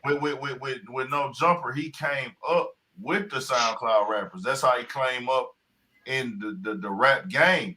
So to me, like I say, I'm not saying I agree with what he do. I just think he not in that position of like, I just don't think he's that guy that will fuck somebody over. He don't give me the vibes of that nigga that feels like, it's like he knows. He gives out the vibe of like, sometimes you do things that I don't agree with. Yeah, you clout chase. Yeah, you instigate. Yeah, you do some fuck shit at times. But his ego doesn't show with us. Like, with us as a people. Like, he don't do nothing as far as like, I'm finna show y'all like, hey, nigga, I got the biggest nuts in the room, and what the fuck y'all gonna do about it? Like, he doesn't get angry with the culture. The only people he's gotten angry with since I've been watching him, he had the one little argument with AD, which I felt like he was wrong about the COVID shit. That was one time. And this time, like I say, he's made mistakes. And I felt like he went too far with AD on there, but that's just a personal opinion. And then, other than that, anybody he's talked crazy to has been white or female. He ain't never got on there and talk crazy to no nigga. Like, it's like he know, like, I'm not finna get on it. Like, Vlad will do some fuck shit. Like, Vlad a petty motherfucker. Shit. Huh? Vlad will say some slick shit. Vlad says slick shit on purpose and does slick shit. When Vlad is in his feelings, he emotional. Adam be high. Adam blowing that shit right off. He don't care. That's why working with, I like I said, I don't agree with all the shit. Nah. I don't agree with all the shit that No Jumper do. He wants you to have fun, kick back and have fun. He want to have fun though. He gonna try to get his money on and go viral, of course. And you gotta do some controversial, weirdo shit sometime to go viral. in that lane, but at the same time, I don't feel like he's an overall like I'm just a slime ball ass nigga all the way through and through. Like I'll fuck you all the way over. But he will take advantage of a situation to get some views though. I feel like he that. take advantage of everybody. Like it be seeming like, because know even what? when he bring on the Mexican niggas, I be like, he just You probably know know a what? bunch of niggas I from the don't hood. think so. I think it's people that he rock with that come and he interview. He gets to just networking. Yeah. And if he interviewing this artist is shit, and the interviews only with this artist, but the artist he interviewing got some homies that's in the mix too, you'll end up seeing them on there. Because if he like you and he rock with you, he gonna help support your shit by putting one of your homies on there. True. No matter how big they are. He more relatable as far as how he like kicking and rocking, move with the culture as much, because you gotta understand, no Jumper always been running around with this shit. He just got bigger and bigger and bigger. He started out from the bottom as far as like how he was gonna build it. No Jumper ain't jumping to the super controversial shit till after a few years in. No Jumper didn't build his brand off of beef. That brand wasn't built off of beef and bullshit or instigating. He jumped in that later. But in the beginning, that shit was 1,000% just great ass conversations. I remember when he interviewed Dame Dash. Then Dame Dash called him out. He's like, I just wonder why it costs $500 for a haircut for somebody that's bald. Yeah. Hey, I feel you on that. Nigga, you don't have no hair on your head. How's that gonna cost $500? Because I make money and I talk my shit, but who are you to call me out and you don't spend that on a haircut? And that's what I be saying. Who are you as all right, my fault. Go ahead. No. It's this right here. He wasn't gonna pay for it because he wasn't paying for interviews like that at that time. Yeah, he didn't need to pay. Now he might be paying for interviews. Certain ones. That's not what I'm saying. I'm saying you can't tell Dame Dash what Dame Dash get to pay for a haircut, nigga. He Dame Dash. If he want to pay $500, but he bald for a haircut. So then at the end. Then once you there before y'all tape, you gonna pay for my haircut. I'm doing this shit for free. Pay for my haircut, okay? But my haircut $500.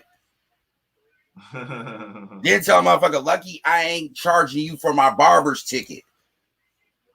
Damn nigga, your barber fly with you, nigga. He keeping you nothing but skin, my nigga. $500. Say worse. That motherfucker better have some bars at that fucking straight razor. I ain't gonna lie to y'all. I had somebody tell me $1,000 for an interview. I ain't gonna say their name on here. Yeah, but I've heard niggas say crazier. Like it happens, and but I don't have no problem with Adam. Charge your price, right? Charge your price, and you have. I remember one time Vlad said he didn't pay for interviews. Now all of a sudden during the pandemic, nigga, you paying for interviews? No, you always been paying for interviews, my nigga. Niggas pay. The reason why niggas pay for interviews because it's about does it make sense? It made sense for Adam 22 to pay $500 for that interview. Because I think he said on his own, I think I remember what he said, nigga, I paid $500, but I ended up making like $10,000 off that bitch. Because everybody don't get a Dame interview, and that's just the value in that. Well, actually, it went viral. It went viral because of the shit he was saying in there. The part where he said Jay-Z, everybody know Jay-Z ain't shit, that made it go viral. So that brought the revenue back. You know what I'm saying? But that be the thing where sometimes because I would pay certain niggas right now if they tell me, "Hey, Ant, you can interview me for $1,000," I'll drop that. Yeah. If it's worth it, for sure. Even let's say they don't monetize the videos or it don't even bring that many views. If you clouded enough in the game and you gonna post my shit, I'll pay that $1,000. You know what I'm saying? Yeah. It's gonna mean something down the line. Like that's what this game is about, clout, and who can you stand next to. It's about how many followers you got, your numbers. Who you stand next to, who you in a circle with. That's how this game works. So it's like certain niggas, like you can tell me $1,000. I'm like, I would rather get it for free, but I believe in investing in the business. So The right nigga, if you want 1,000, nigga, let's get that shit. It take money to make money. But Yeah, you I gotta ain't be mad at that nothing. nigga They though. doing I'm this. not giving. Yeah. I'm not just giving it like the nigga that asked me for 1,000. I'm like, nah, bro. I fuck with you. I came up like jamming your music. I respect your ability, but this is gonna be a loss for me, bro. Yeah. Like, ain't And no certain you niggas do that on purpose. Yeah, you huh? right. And certain niggas do that on purpose. You right. So yeah, you shouldn't have gave nobody that extra. You know right. You feel me? I Yeah, believe you know right. yeah, nah. Certain niggas like I never talked to him about it. I never talked to him about it. I ended up meeting him when last time I was in LA. But the first rapper, this was the only time I thought about paying before this last situation when I was in Miami. I thought about paying Zaytoven. I never talked to him about it. But at that time, it was like 2018. I was really like, man, I'd get this nigga 500 if he do me an interview and shot me out at that time. But I didn't know what the price ranges was like. At that time, I'm thinking 500 a good amount. But it costs way more than that. You feel me? It costs way, way more than that to get that shit done from Zaytoven. That nigga's a goat. Yeah. And he been going up But lately. at that It's big time, that's time. what I had to spend. I was like, man, I got 500. I get this shit to this nigga right now. Come on. I seen the nigga was in Houston, and I just like, whatever. You know what I'm saying? But then my partner called me. This when I was first starting. Hey, nigga, that nigga Zaytoven out here. Nigga, I just seen that nigga in the Galleria. He said, nigga, man, you need to try to get with this nigga. And why you out here? I asked him, he said, man, he was going to be out here for a few days. Hit him up. I was like, bet. I hit the nigga up, but he didn't, I don't think he responded or what, or maybe I didn't. I can't remember. But I ended up seeing that nigga in LA on Pico at the Soul Food spot like earlier this year, like the last time I was in LA. And I hollered at Zaytoven like, man, I fuck with you now. I grew up on your shit, bro. You know what I'm saying? I gotta give you On your some G flowers. shit. But I ain't asked him. I ain't even tell him what I did or none of that. I just dapped him up like, yeah, man, I fuck with you, G. Like, keep doing your shit, bro. You know what I'm saying? Give you your flowers type shit. And I was like, but if I see that nigga again, then I'll tell him what I do. Like, hey, because that time he was with his girl, with his boys. I ain't that type of nigga, bro. I don't like. Sometimes you just gotta know right time, right place. You feel me? Yeah. And that's all it'd be. And Time and sometimes place you for hate to miss everything. the opportunity. You hate to miss the opportunity of trying to force yourself on the nigga. But sometimes you just know that that's the best thing to do. Don't do too much. Cause just like you doing business, they doing business. You right, 100%. But like you said, Exactly. he was with his girl. They trying to get something to eat. Yeah, You expecting that. yeah, Because that's the first thing that an entertainer would say. Damn, I'm just trying to eat something real quick. And can I get an autograph? Man, I'm trying to eat. Can I get an autograph? I'm trying to eat. Can I eat? Not today. Not right now. For real. For real. And then especially when you've been famous for a while, it's Nah, kind the of cool niggas will say something though. Like I ran in an Offset in a Target. I ran the Offset Cardi B. That nigga was real cool, bro. Like my homeboy went over there and took a picture. I wasn't finna be like no dick rider, but I was like, yeah, that's that nigga Offset. That nigga went over there, got a picture. I was like, just imagine niggas don't get pictures with Offset, nigga, and Cardi B. He was like, yeah, bro, I don't know why you didn't come over there. I'm like, I'm just not that nigga, but I'm glad you did, cause nigga, look, you got a picture with Offset, nigga. He was posting that shit on his Instagram for the next 2 weeks. That nigga was feeling himself. You But I know was what? like, I nigga, used to work for Tower Records, and they used to have entertainers come in, and they used to be like, hey, B, get in this picture. Nah, I'm good. Why you don't want to get in the picture? Nah, I'm good. Well, you was next door at the audio place. You got a picture with Suge. yeah. Well, that's different. My family members know him. For real. I take pictures with whoever I'm working with, celebrity or not.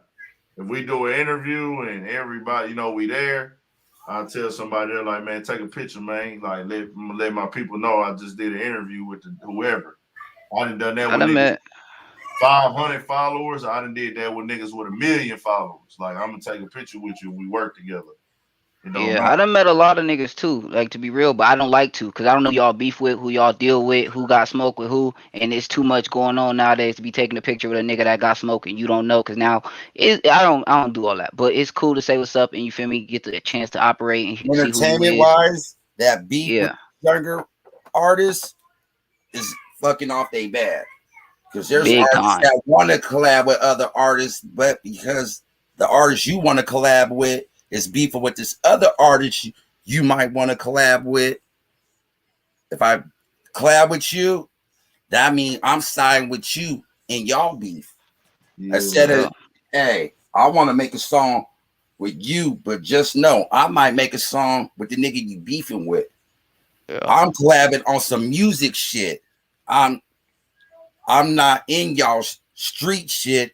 I want to do this on some music shit. Mm-hmm. I think if they put it out there like that, it could be done. But now we just hooked up collab. A nigga do a verse with somebody that unknowingly he put his verse on a diss song. Oh, That type man. of shit has happened. Yeah. Just because that Damn, shit was hard enough to go on an there. artist said I didn't know it was a diss song. Motherfucker asked me to collab. I set my verse in. He put it on a dish. Yeah, That shit do be happening. That shit actually happened with Pusha T recently. you got to make that shit very clear when Y'all remember that shit you happened with the Pusha artist T and Club? That shit was actually kind of funny. I'm gonna play it real quick. that's some fucked up shit. Hey, I want you to collab and you send the verse in, hear the song. Damn, but they saying this a diss song.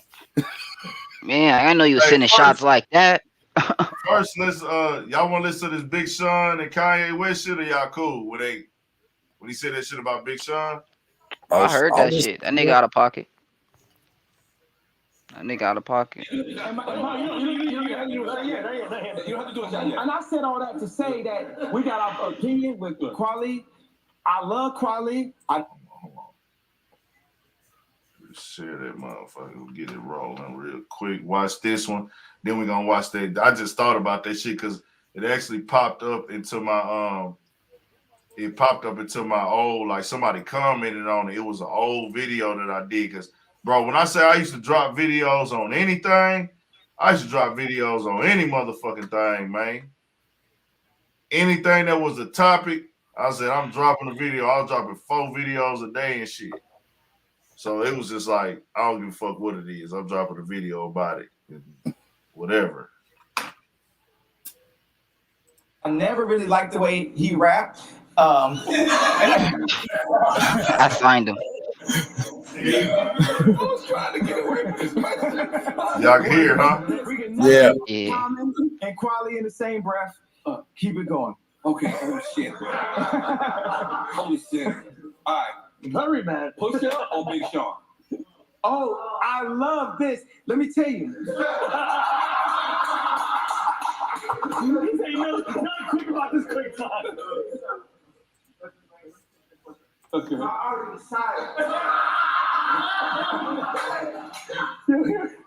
That when I die, on my tombstone, it's gonna say, "I deserve to be here because I signed Big Sean."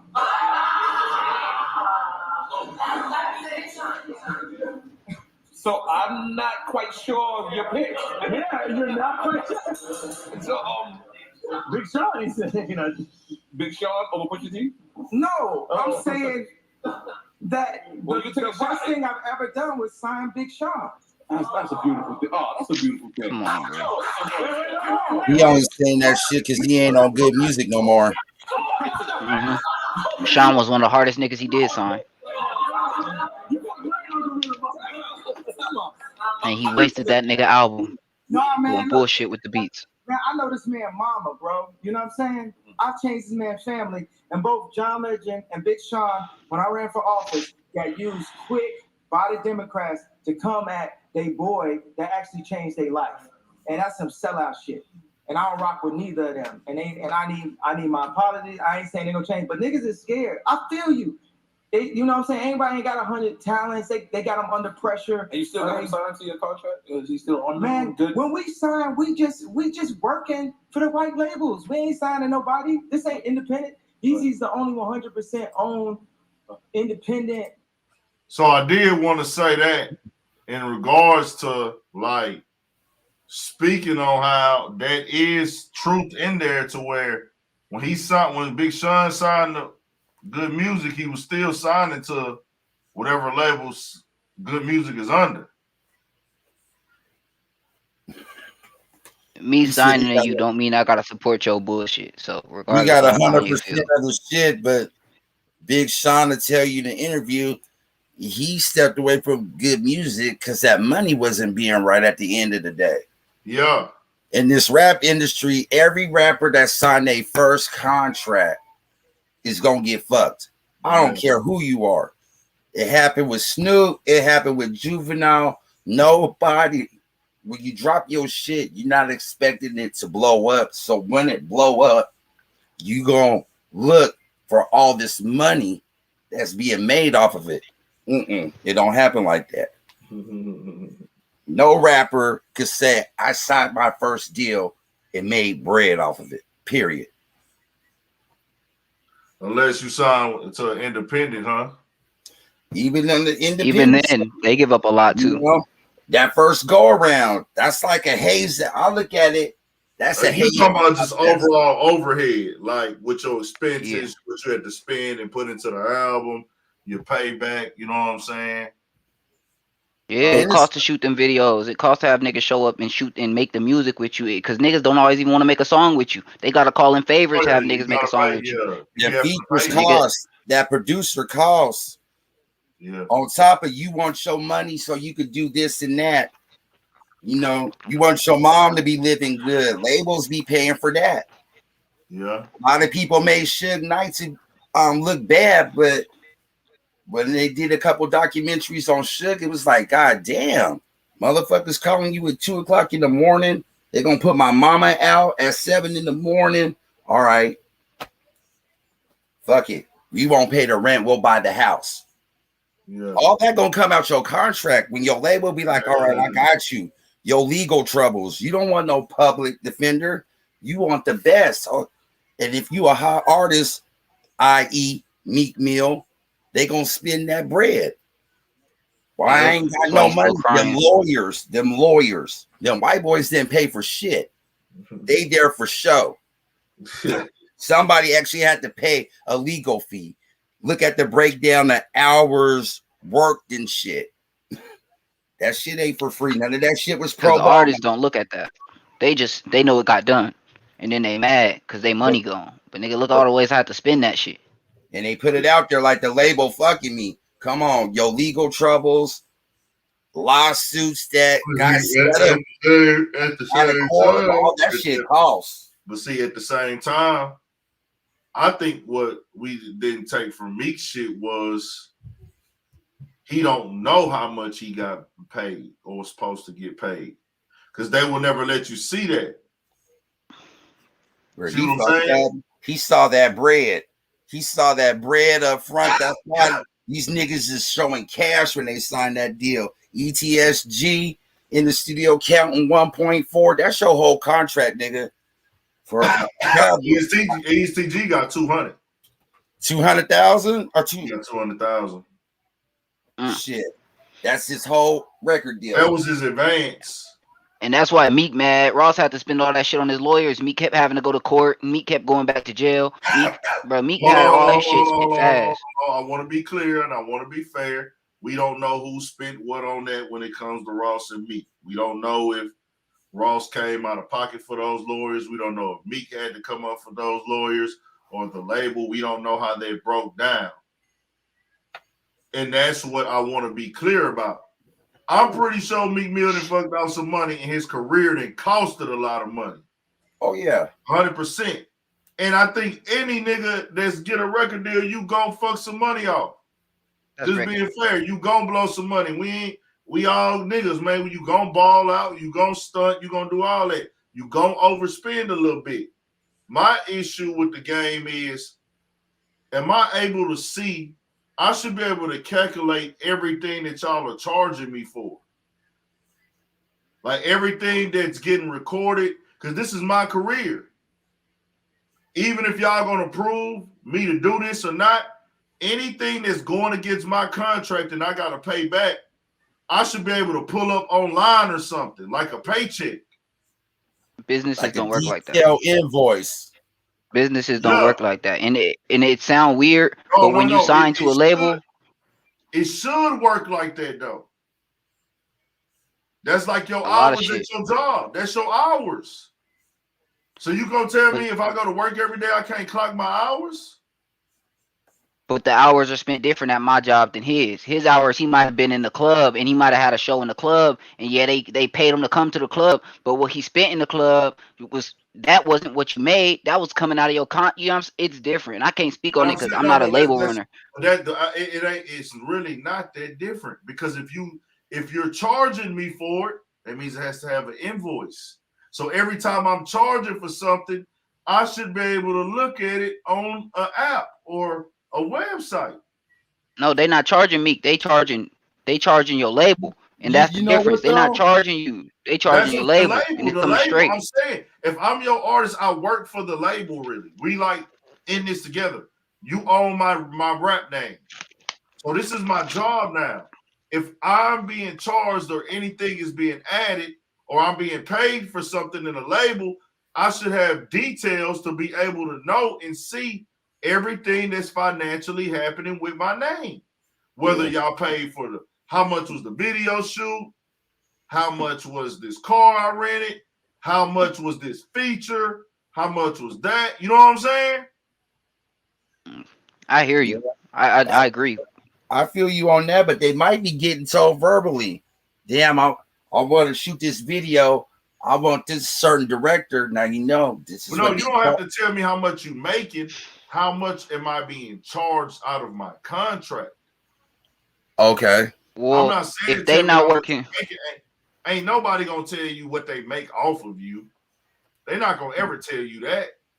I don't know how much money YouTube make off of one of my videos. But you know what though? Your record deal will tell you how much you pay for a video. Some people will tell you, Missy Elliott will tell you she had to pay 100% of all her videos at first.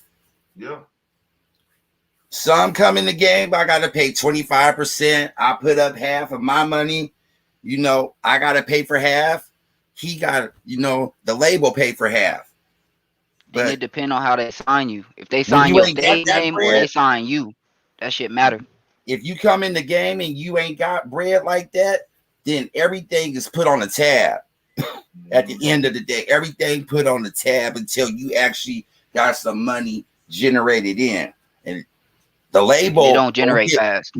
The label get paid first before taxes, the artist taxes and shit get paid. The label is the first deduction. Period. Somebody said ESTG signed for $750. I thought he signed for $200. It's like a That's him. That's him in the video, right? Counting all that money in the video. That was him. I did a video on it, but to be honest with you, in ESTG case, and I mean this respectfully, that opportunity he got with ESTG was worth $1 million+ to me anyways. I didn't even care because I knew it was gonna work. Like when I seen ESTG buzz going up, I seen it because he was already around. I seen him first time I seen ESTG. He did a song with Yo Gotti, not Yo Gotti, I'm tripping. He did a song with Payroll Giovanni and Icewear Vizzo. Few years ago. They shot the video. I was like, I'm fucking with this nigga. He first nigga I seen from Louisville. Because when they rap, I could tell that he wasn't from Detroit. The way he rapped and the way he sounded. So once they came out and then he was fucking with different niggas, I seen him around a few artists. I seen him start fucking with Moneybagg. I'm like, okay, this shit looking good. Like he's starting to look like something. He built his relationships up, Lil Baby, 42 Doug, all that. Then got with Gotti. I already knew Gotti got the blueprint. I'm like, Gotti got this shit figured out. He's gonna be successful because before he came, Yo Gotti already had Black Youngster. Yo Gotti already had Moneybagg Yo. And Yo Gotti had already had 42 Doug. all these niggas were stars at this time. Yeah. Balling. So I'm like, okay, he don't even, and then he still got himself. And then I'm seeing him run around with Jay-Z, making executive moves. He's sitting in meetings. I'm like, oh, this why I was Buying signed soccer if I was, teams huh? and shit. Huh? He buying Ross soccer just did an interview. That's what I'm saying. Like, I'm that nigga. Like, I'm signing with Yo Gotti if I'm signing with anybody right now. That's the hottest record label. He's smart. So- Hooking up with so when I Jay-Z. When He's I, smart for that one. So when I saw Black Youngster counting that money, I'm not even really looking at the money. I'm looking at that opportunity. In my video, I said, nigga, I would more than likely sign over there, just being honest. Of course, I'm going to read They my win. shit and get everything understood, make sure everything's straight. But if I had to choose a label, that would be the one. That whole camp winning right now. The whole camp, Exactly. not a piece of the camp, not one or two of the camp. Like how Gucci was just trying to do with Pusha T and the niggas and what's that nigga name that went down? I don't know, but you know what I'm saying? Fujiano. Like, yeah, Yeah. you feel me? Like they whole camp winning right now, and that's just something to respect. And But Ross it's did an fucked interview up with that day they or two ago. got, You feel me? that they had to sit down right when their career was about to blow. They I both think that's had part of the record songs now. that was getting that buzz going. Yeah. They both I think- definitely would have been on the festival route. I think that's part of the deals now. I'm gonna be honest. I don't know this. I'm not, you know what I'm saying? But what it be looking like is now you sign a contract, we give you this cash up front, you gotta do some hot shit to prove you whatever. We don't know what these niggas really whatever. But either you go down or you get away with it, or you go down and you don't get away with it. That's the There's 50-50 you take. That's a lot. A lot of motherfuckers have a buzz, and it's like when they finally drop their shit, it's like, You See, got I think 80 these mixtapes labels- out I there think- and they hot. 80 mixtapes you got out there, they hot. But your debut album, what they consider an album, might be trash.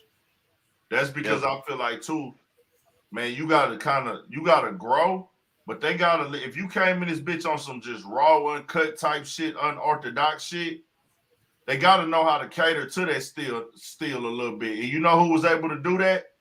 With their album, a mainstream artist, he was able to keep it where his music catered to how he came in the game, how he been in the game, and it still had like a mixtape vibe almost. But it was an album. He dropped it last year in the pandemic.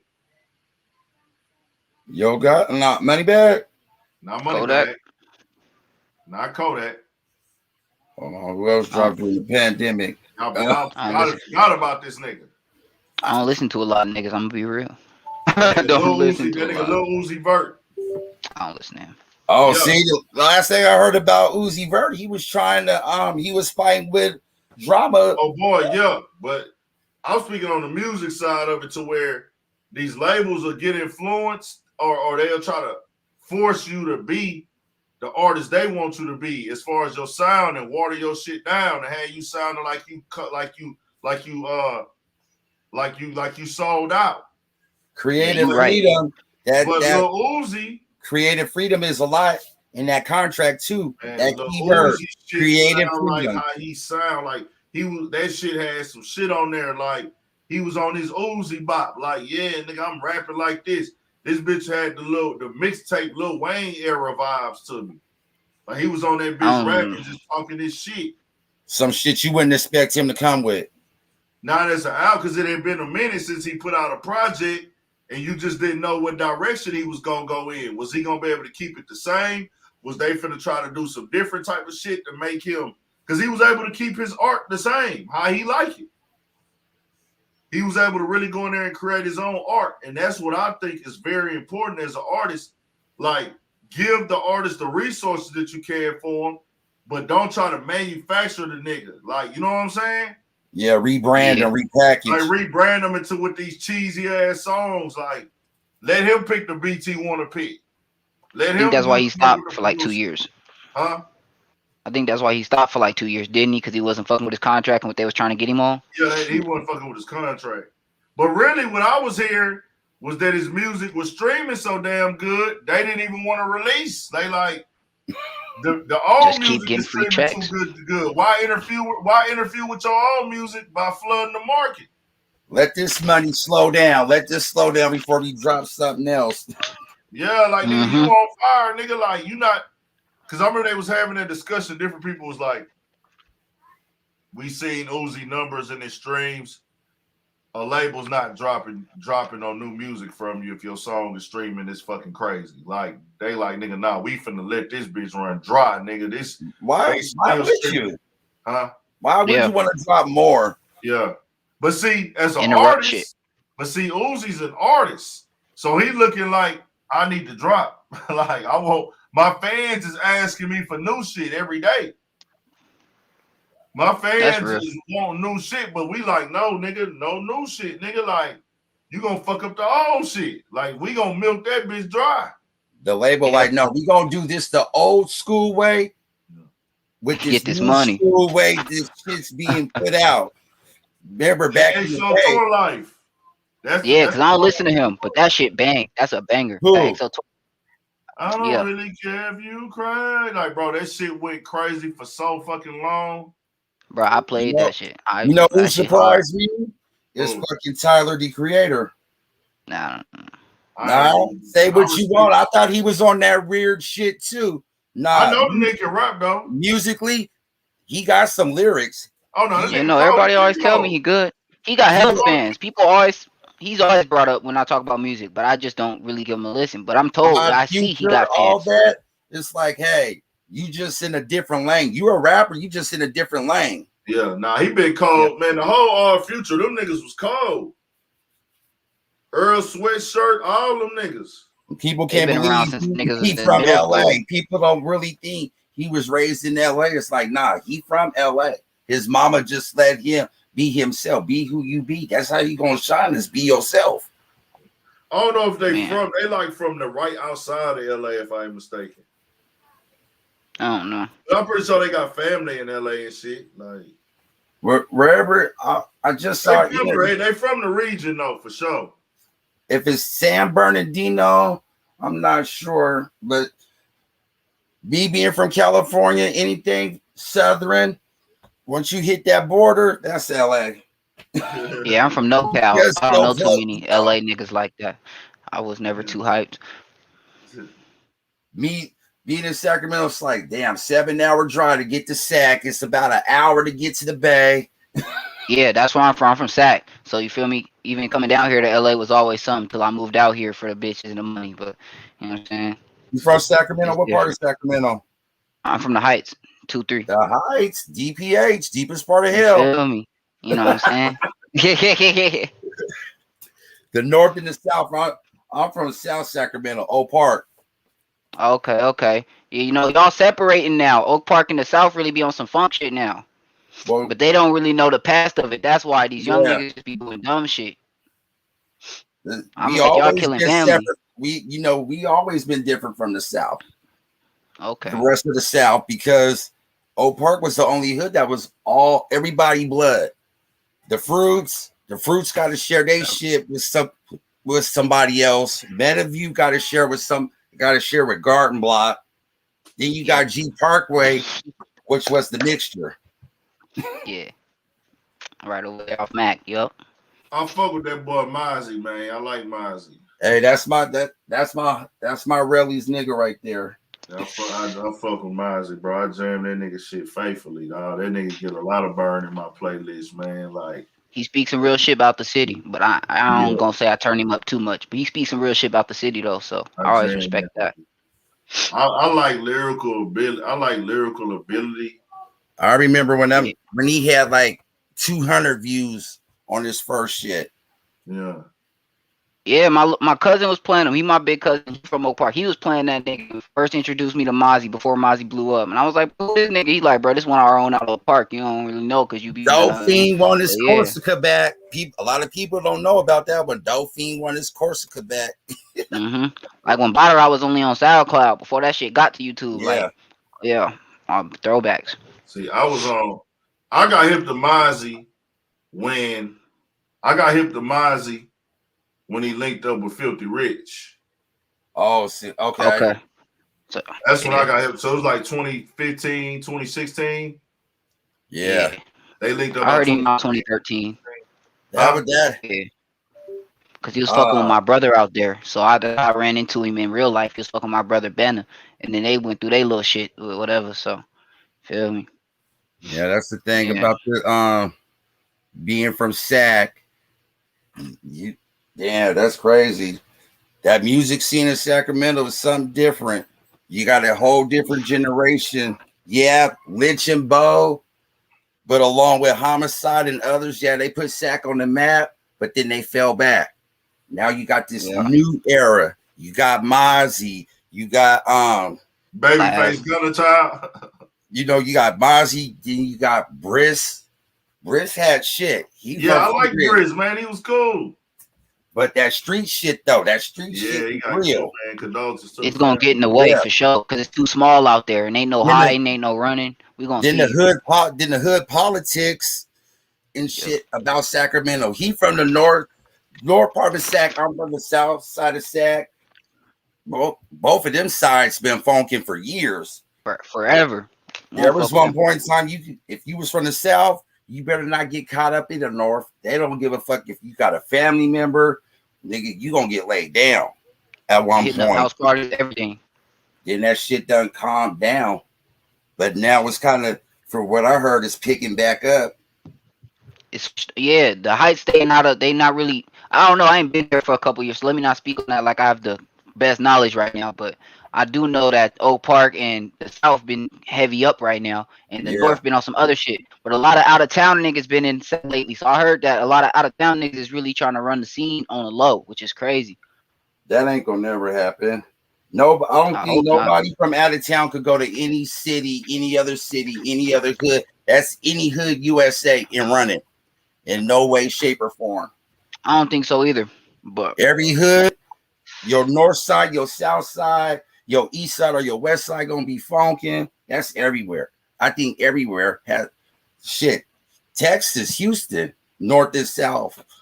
I think that's everywhere. That shit ain't that shit's so crazy though, because in Houston we so far out, bro. Like it's like we not even close. Like north and south side, it's not just. It depends on what part of the north side you're on too. Like on the north, like where I'm at on the north, for me to get to like the southeast, or like Third Ward and shit, like by downtown, that shit gonna take me like 25, 30-minute drive.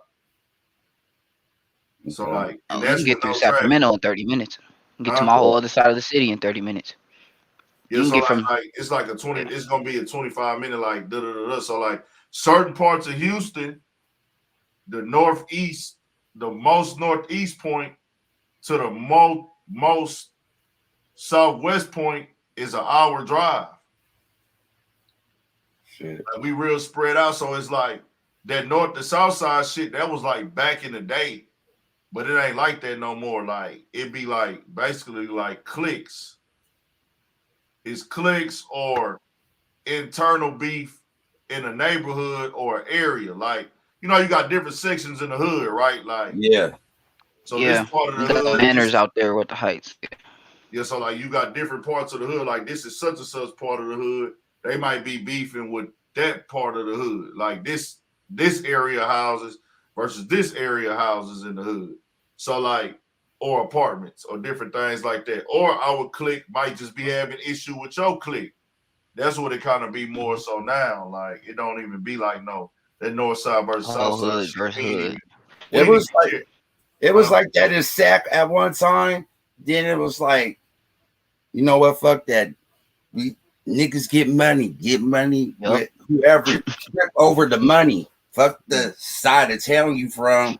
But then there's just some shit that this hood and that hood ain't gonna never congeal. You will never see Mozzie and Lavish D collab. Period. Point one. Never, ever. You will never see him link with Filthy Rich again. Never. Just on some street shit. And I'll say that. Yeah. Well, I see Filthy Rich say that he ain't tripping with Mozzie. Like, Mozzie ain't tripping with him. Everybody getting money. Shit, everybody, you know. Ain't no reason to trip no more. Niggas grown and got a bag. Do what you got. Do your thing. Everybody get to that point where motherfuckers is saying this, is saying that, and with Sack in the Bay on some street shit is touch and go because everybody in Oakland, San Francisco got family in Sacramento. Yep. So it's like you got that aspect of it. And then Bay niggas like little brother in Sac. Yeah. And the Bay Area ain't on that blood and Crip shit. They on a pimp a bitch and all this other shit. So then it's just it's weird shit. But motherfuckers, they really bang neighborhoods out there too. They different. They not even, But the right people clicking up, making money, that's what it's about. For real. With this younger generation, it's like, y'all, that's a lot of talent. I like that boy. I like the boy, man. I like the boy. But he's saucy as fuck. Yeah. I like out of Vallejo. Yeah. I fuck with that. I think he about to drop something produced by the Mechanics here pretty soon. He be dropping some good shit. I like what Offset Jim got going. Yep, he came from the all black. Yep, that little set over there. They camp. Him and All Black. I fuck with All Black. My boy was telling me about them. That nigga actually and Offset Jim a new video and shit. He fuck with All Black. So he had kind of put me on them kind of early and shit. So I've been tapped into they whole little shit. And then I fuck with who else out the Bay? Of course, Filthy. Like nigga fuck with Filthy. I like that nigga Lil Blood too. Oh yeah, Lil Blood. Is he from the Bay or is he from No, he from Oakland. He from West Oakland. Yeah. Okay, I fuck with Lil Blood. He Oakland, Jay Stalin, Oakland. A lot of the live wire niggas is gonna be Oakland. Yeah. I fuck with Joe Blow when he was dropping a lot of shit. I think he Oakland too. I think he East Oakland. Yeah, see, that's the thing about the Bay. See, you got East Oakland, West Oakland. Yeah, Dogtown, all that shit, and they'll be funking big time. I fuck with Cookie Money too. Now, Cookie Money, that little nigga was really having Lambos and shit at a young age. So when you see an interview and he like, I've been having money. That little nigga been having money. I hollered at that nigga up in Miami. I was out in Miami. He's quiet though. He a quiet young nigga. Yeah, he get that type of vibe, like he quiet. He don't be doing too much. No. He just like making music, having fun. Yeah. At the end of the day, a lot of these artists is like that, man. I just want to have some fun, make some music, help my family. But politics get in the way a lot. The little street shit. That was one thing I told my Relly when he first gave me some Mozzie shit to listen. Like, what you think? He got some shit. Leave that street shit alone. That real rap shit coming back. Leave that street shit alone. He already solidified in the streets, so there's no need to be acting a fool no more. Tell him to concentrate on this rap shit. Sky the limit. Before you know, my Relly text me about to do some shit with Nip. No, you ain't. Yeah, he is. No, you ain't. Ain't hard enough come out. Damn, okay. Making the buzz. He gonna have to move up out of Sacramento and move to LA if you want to get in the scene, if he really real about it. That's what happened with Yada. He stayed in too much hot shit and it went down and stopped his little shit from blowing like it was supposed to. And it went up, but it could have been more if he hadn't went down. But these streets do us. But he wasn't taking it. He wasn't taking it serious. He was dropping shit, wasn't taking it seriously. Did a little sit down in San Quinn. He said when he got up, got up out San Quinn, shit, it been up. Don't change your sound. Stay the same motherfucker. It's gonna get you there. I'm really just like, we got this problem going on in Dallas right now, man. In Dallas and Fort Worth, DF Dub, they kind of pulling each other down, bro. And they like, don't be my place to speak on that shit.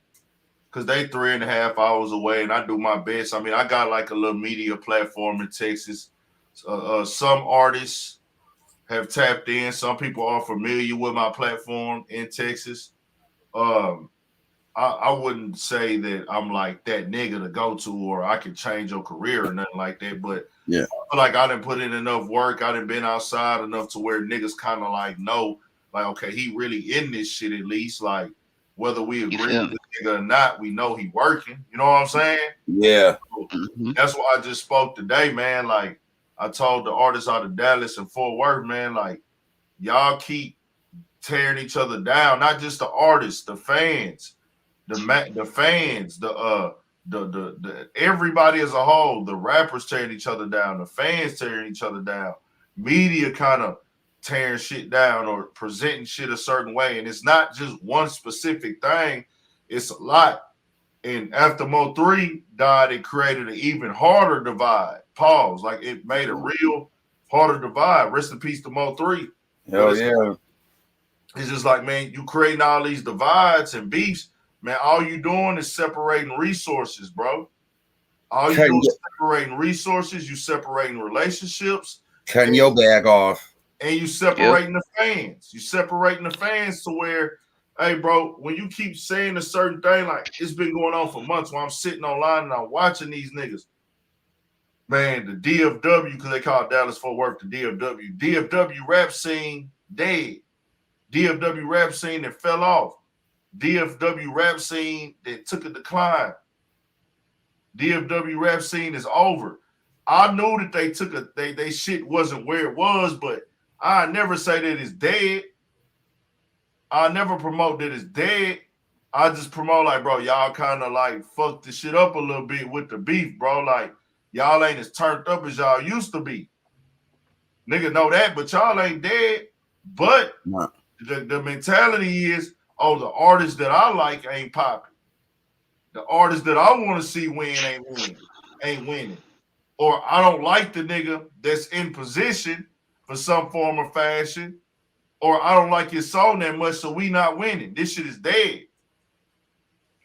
But that's just false to me, bro. Like, they got 10 artists out there that's in contract situations.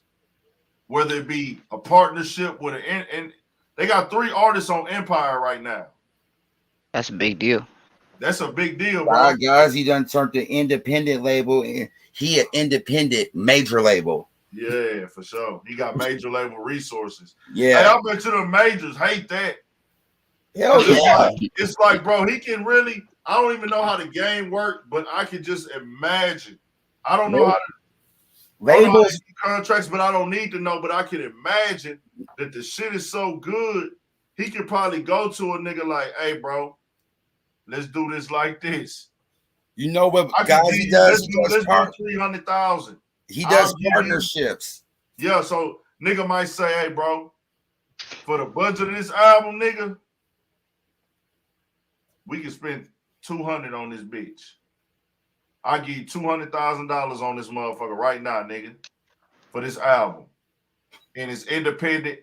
Once you clear this 200 out, once we clear 200,000 off this bitch, we gonna split the profits up. You know what I'm saying? Or he might say, man, I just want 20% after you, or 30% of what your shit make. Like you own 70% of your shit as far as the streaming revenue, but you keep all your royalties. You know what I'm saying? And you keep your masters. And you keep, you keep your masters, But you know that's what Savage got.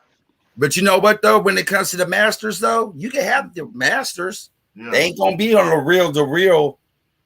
Since technology done advanced, it's gonna be on a hard drive. Yeah. But you gotta have some hit shit to make money off your masters. You can have 5,000 songs, but if they ain't hitting on shit, you can have your masters and still not. I ain't gonna lie though, if you do, but the thing about having your masters and you got control over your paperwork and shit like that, that's true. You gonna always get a streaming check as long as niggas listening to your music. And I think that's what when Gazi got into the game, he was already in the music industry. He just sat back and just scoped out what these motherfuckers is doing wrong. Mm-hmm. He gonna let the artist be the artist. And shit, he got artists Look, Mozzie and Filthy Rich, they both on Empire. Yep. Everybody making money. Everybody getting money. Now, he got all the Get that Detroit check. niggas damn near all of them Detroit niggas is on Empire. Yeah, Sato ended up coming out to sack one time when he was out here in Cali. Your team gotta be right. You better have a team with you. If this nigga's your publicist or whatever, your manager, they better be that. Your A&R, they better be that. He'll do I've been studying on that aspect to have your whole team has like a major would have. You better have all that yourself. Then I see they brought Hitmaker over there. Yeah. Brought him over there, brought him in the team. I really just been sitting back watching dog for years, watching all his interviews, and I just been learning. He told his whole story, like damn near how he got in the game, how he used to be a engineer and all these other things, and he started out in the Bay Area, talked about Silicon Valley. It was he just gave a lot of that's where music started changing. Yeah. You know, it was gonna go to that. He just was the first that knew that shit and really took advantage to where these. I'm gonna tell you what he did. He might not even been the first nigga to do that. He was the first nigga that really had the tech mentality, and he can go in different rooms. But the thing was, he knew how to go into the rooms with the real street niggas. Because the rap game is full of real street niggas now. Yeah. And he was comfortable enough to be like, because most tech savvy people and these other people at these record labels that they be hiring, ain't street at all. They not cool. They not cool enough, or it ain't even about being cool. It's just like we not comfortable going to the streets and getting in the trenches with these niggas. Ghazi been going out there to Detroit. I remember one of my little niggas had one of my Detroit niggas that when I first 2018 started this shit. Ghazi 2019, man. I don't know what year it was. He was in Detroit with them niggas outside, like in a parking lot. In Detroit with these niggas, bro. You know what I'm saying? I seen him. He was at French Montana and Jim Jones video shoot. So it was like, I'm hands-on with this shit. Like, nigga, I'm in the offices. I'm making phone calls. I get shit. That nigga actually mixed and mastered that Lil Baby and Money Man song himself. See, when you got when the CEO out there in the trenches and shit, motherfuckers gonna respect you more. Facts. We're gonna get done. And you got a good deal. Shit. Yeah. See, he trying to see that's how you win, bro. Everybody got a role to play, and he like, nigga, I'll get it done myself if I got to. I'm not tripping. And showing you every avenue where you can make your money. What the majors was doing, they went 360. So when the artist signed that 360 deal, they get part of your publishing. They get part of your merch. Well, a lot of these cats was coming in making M's off their merch. M's. Sign a 360 deal. You ain't getting them M's off your merch no more. Mm-hmm. You ain't lying. 100%. That's the game, bro. Like, what? I don't get an M. That's my shit. That's in your deal. Man, you niggas blazing up, man. My doctor told me I can't smoke no more. On some real shit, that's what started fucking the major labels up. YouTube, iTunes, and you know, Apple gonna let you know, artists, you could do this shit yourself. You could bring your shit to iTunes yourself. Well, fuck. iTunes, I don't need the major for that. No. What do you need the major for? No. I ain't gonna lie. No one needs to make. Okay, the game has changed now too over the last couple of years because streaming has become more and more so to where these labels are basically developing these basically like an entity with these streaming services now. Because they know like we're not selling physical copies no more. So now everything is streaming. We have to like do direct contracts with these niggas and buy places and buy playlists, and you know what I'm saying? Like what the majors is gonna try to do, the only thing they can really do is try to dictate how many streams it take to be considered an album. That's why when they be like, this artist sold this many 100,000, but it's equivalent to this many thousand albums. Yeah. It's like that's the only thing that really changed in the game.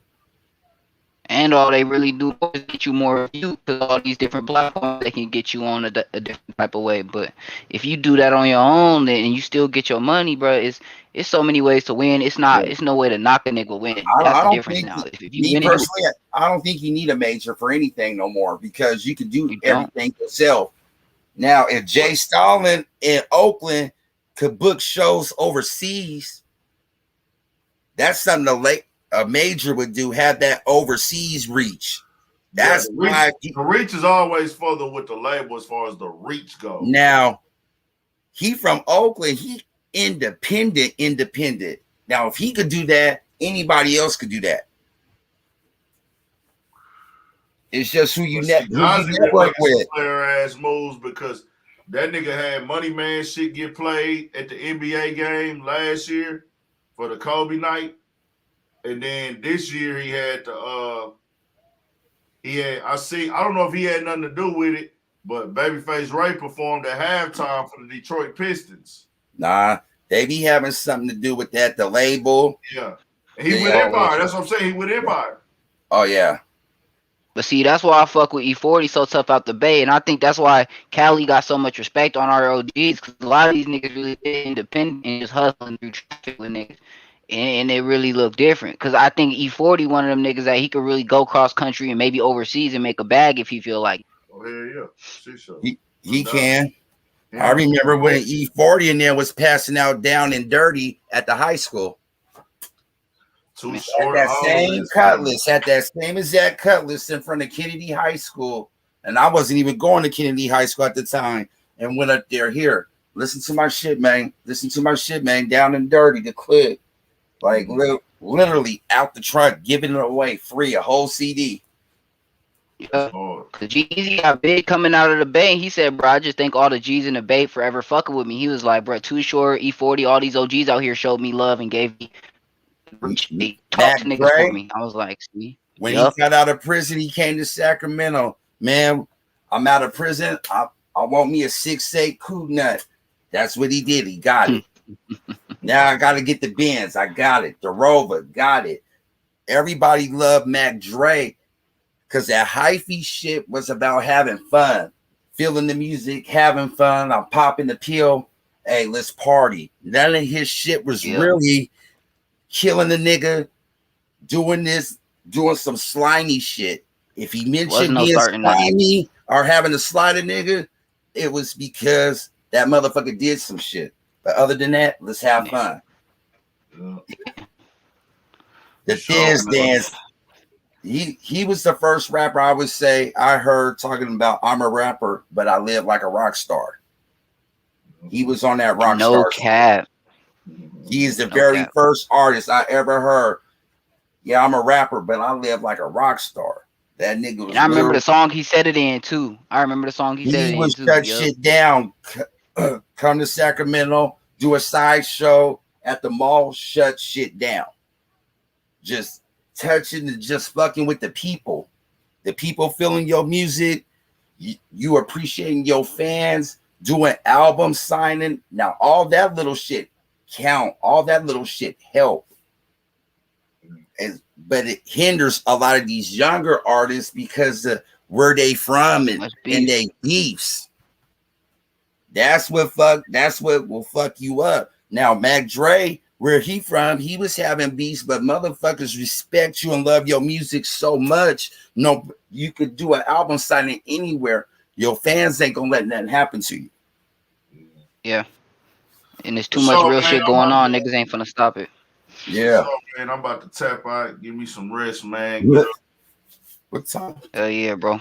We was on one topic all night tonight on the cool. We didn't even run through shit for real, but it's all good though. Niggas got the gist of everything going on. Hell yeah. We got on some political shit early on in this motherfucker. So they took something from the run like that sometimes. That's one thing I like about you, Big Gang. You get turned. Let these niggas know that don't know. Yeah. You feel me? Because a lot of people don't know they shit. They think they know some history or some shit. Sometimes it ain't gonna be told to you nice. It gotta be told rough for you to understand. Facts. There's a bigger play. There's a bigger play at hand. We ain't a part of that bigger play.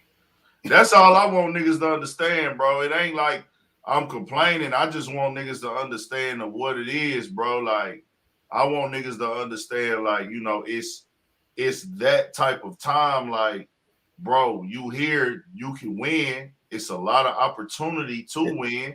You can make your opportunity to win. You can create your own opportunity, but don't ever think that this system in America it's for us. It's focused on your on the beneficial gain of you and your family, bro. It's not the case. Yeah, it never was. It's never the case, bro. They not focused on you winning. They not investing in this into you. They You gotta be giving them something. They waiting for you to fall so they can say, we told you not to give these niggas money. We gave these niggas money. Only a few kind of acting accordingly, but and that's what I was saying like early. Okay, before we tap out, like earlier when I was speaking on that, right? Like I agree with certain things people say about black people as a whole, but then I don't. And that's why I had brought up like Vlad and Adam. Like I feel like Adam be uneducated on a lot of shit, but and you know, he did the shit with the vaccine with AD, which I didn't like. But that was him being ignorant as far as not being informed on the situation or understanding. And I think like what it means, AD didn't really break it down to him. Like, say, fam, however you feel about the vaccine, if it's scientifically proven or not, my people have been finessed by the government before with the Tuskegee experiment. They've done multiple things in prison. When they was checking niggas' blood or some shit. They've done different experiments on my people. So as a whole, we don't care what you tell us or what it says on paper. We don't trust you, and we have a thing in our community. Don't think that we just dumb, lost, and crazy. You can tell me all day that it's that, but we don't know about this medicine. We don't know what chemicals is in this shit. We not doctors. Because history shows us different. History shows us different. So I think he could have broke that down better, but Adam just didn't. And I don't think it was like the illness of his heart. I feel like he really believed in that, right? So that's why I wasn't really charging him on that. I feel like he was wrong because he didn't understand why we feel that way, whether we are right or we wrong. Yeah. I'm presenting to you why we feel this way. It ain't that we just being ignorant niggas. So, and you fuck with enough blacks, you need to know better anyway. But I just want to say you got to make him understand. But I don't think he meant that intentionally. Like he hasn't just like, okay, whatever. Vlad's case, we can't give y'all reparations. When he offered reparations in a form of schooling, that right there kind of made me think that you think you know what's best for us. Yeah. Because this ain't even no health shit or no COVID shot shit. This is reparations. And then he tried to argue that point with, if you give them the money, they'll just blow it. And then it was different brothers going on there agreeing with it. And I was like, that is so fucking insane that we stereotype ourselves like that, because it's a lot of niggas out here. If you give them all their money, they not gonna blow it. Oh, yeah, for sure. But guess the niggas that's blowing the money gonna stand out. Niggas talking about, man, if you give them this money, all these dudes got money, so they was buying jewelry, buying cars. The jewelers was telling me they making the most money they ever made during the pandemic. Everybody got jewelry now. And so that makes people feel like every young nigga or every nigga is the same. That's because the niggas who don't blow their money don't stand out. Y'all niggas walk by niggas who got money in their pocket and don't spend it every day. You walk by niggas who wear regular Nikes and got big trucks and shit and everything and got 2-story houses at home. You think he don't got money because you don't see him in no designer. But he got money. Or think he broke, he ain't shining it. He don't got the fresh haircut, or he ain't look like he up to par. But nigga, this Texas, bro, we got niggas that ride horses and go to trail rides, my nigga, who And don't probably care got about, M's. huh? And probably Yeah. got M's. Niggas got land out here, my nigga. Niggas got acres and shit. Niggas got $400,000 houses, and they not. You know, you got more nerds now, or more geeks or tech niggas who into the hip hop style, fashion, and everything now. But People just smarter now. That's it. every nigga not into that, bro. Like, so it's kind of like y'all stereotype, like, oh, because if you give me a badass reparation check, I'm not blowing that motherfucker. Man, Mm-mm. telling you, And I got I'm a my nigga shorty in from the Rosita culture. right now. I'm a nigga that's in the jewelry and shoes and understand fashion a little bit and everything. But you come with 200,000-300,000 for me, I'm gonna turn that bitch into $1 million, nigga. So Hell it's kind yeah. of like, Fast. so and it ain't even gotta be fast. It can be whenever. It can be a slow grind. I'm cool with that. But it's like, don't stereotype all of us because of what stands out about us. Facts.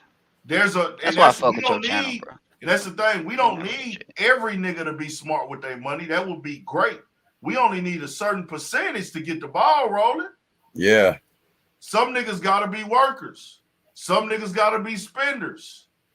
Some niggas gotta fuck their money off. So it's just like when I hear those type of things, it's like that's what I want to teach the people, bro. Like, this is a bad thing to say about us, or don't think that people have our best interest because Vlad came back and said that he was wrong and said after seeing how much money got dished out with COVID that they could have gave us reparations. But And we no, so confused as a people, niggas will say, man, stop looking for a handout. Stop looking for a handout, nigga. Go get your own money. Go get rich on your own. What y'all looking for handouts for? Oh, nigga, you got every opportunity to make it. Ain't no other No, you culture don't. saying that but us.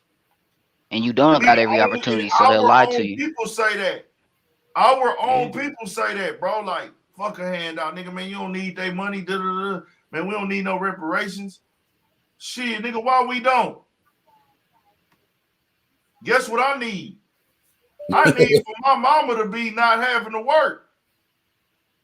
yeah. Man, I need for my they whole poison the family. mind before they poison the body, bro. I need, you know what I'm saying? Like, I need all that. I need all of them for sale. I need for my mama to not have a job. I need for my daddy to not have a job. I need for my little brothers, my little sisters to be straight. It ain't just about me. But we get so confused in our world of how we think so short term. Ain't no other race that they offer money to saying we don't need this shit. They gave every other race money to come. They gave the Jews. They gave the Jews. We gave the Jews reparations. But I'm saying, listen, any other group of people, they gonna take their money, right? And They got money. And they gonna build. They gonna invest and they gonna get stronger.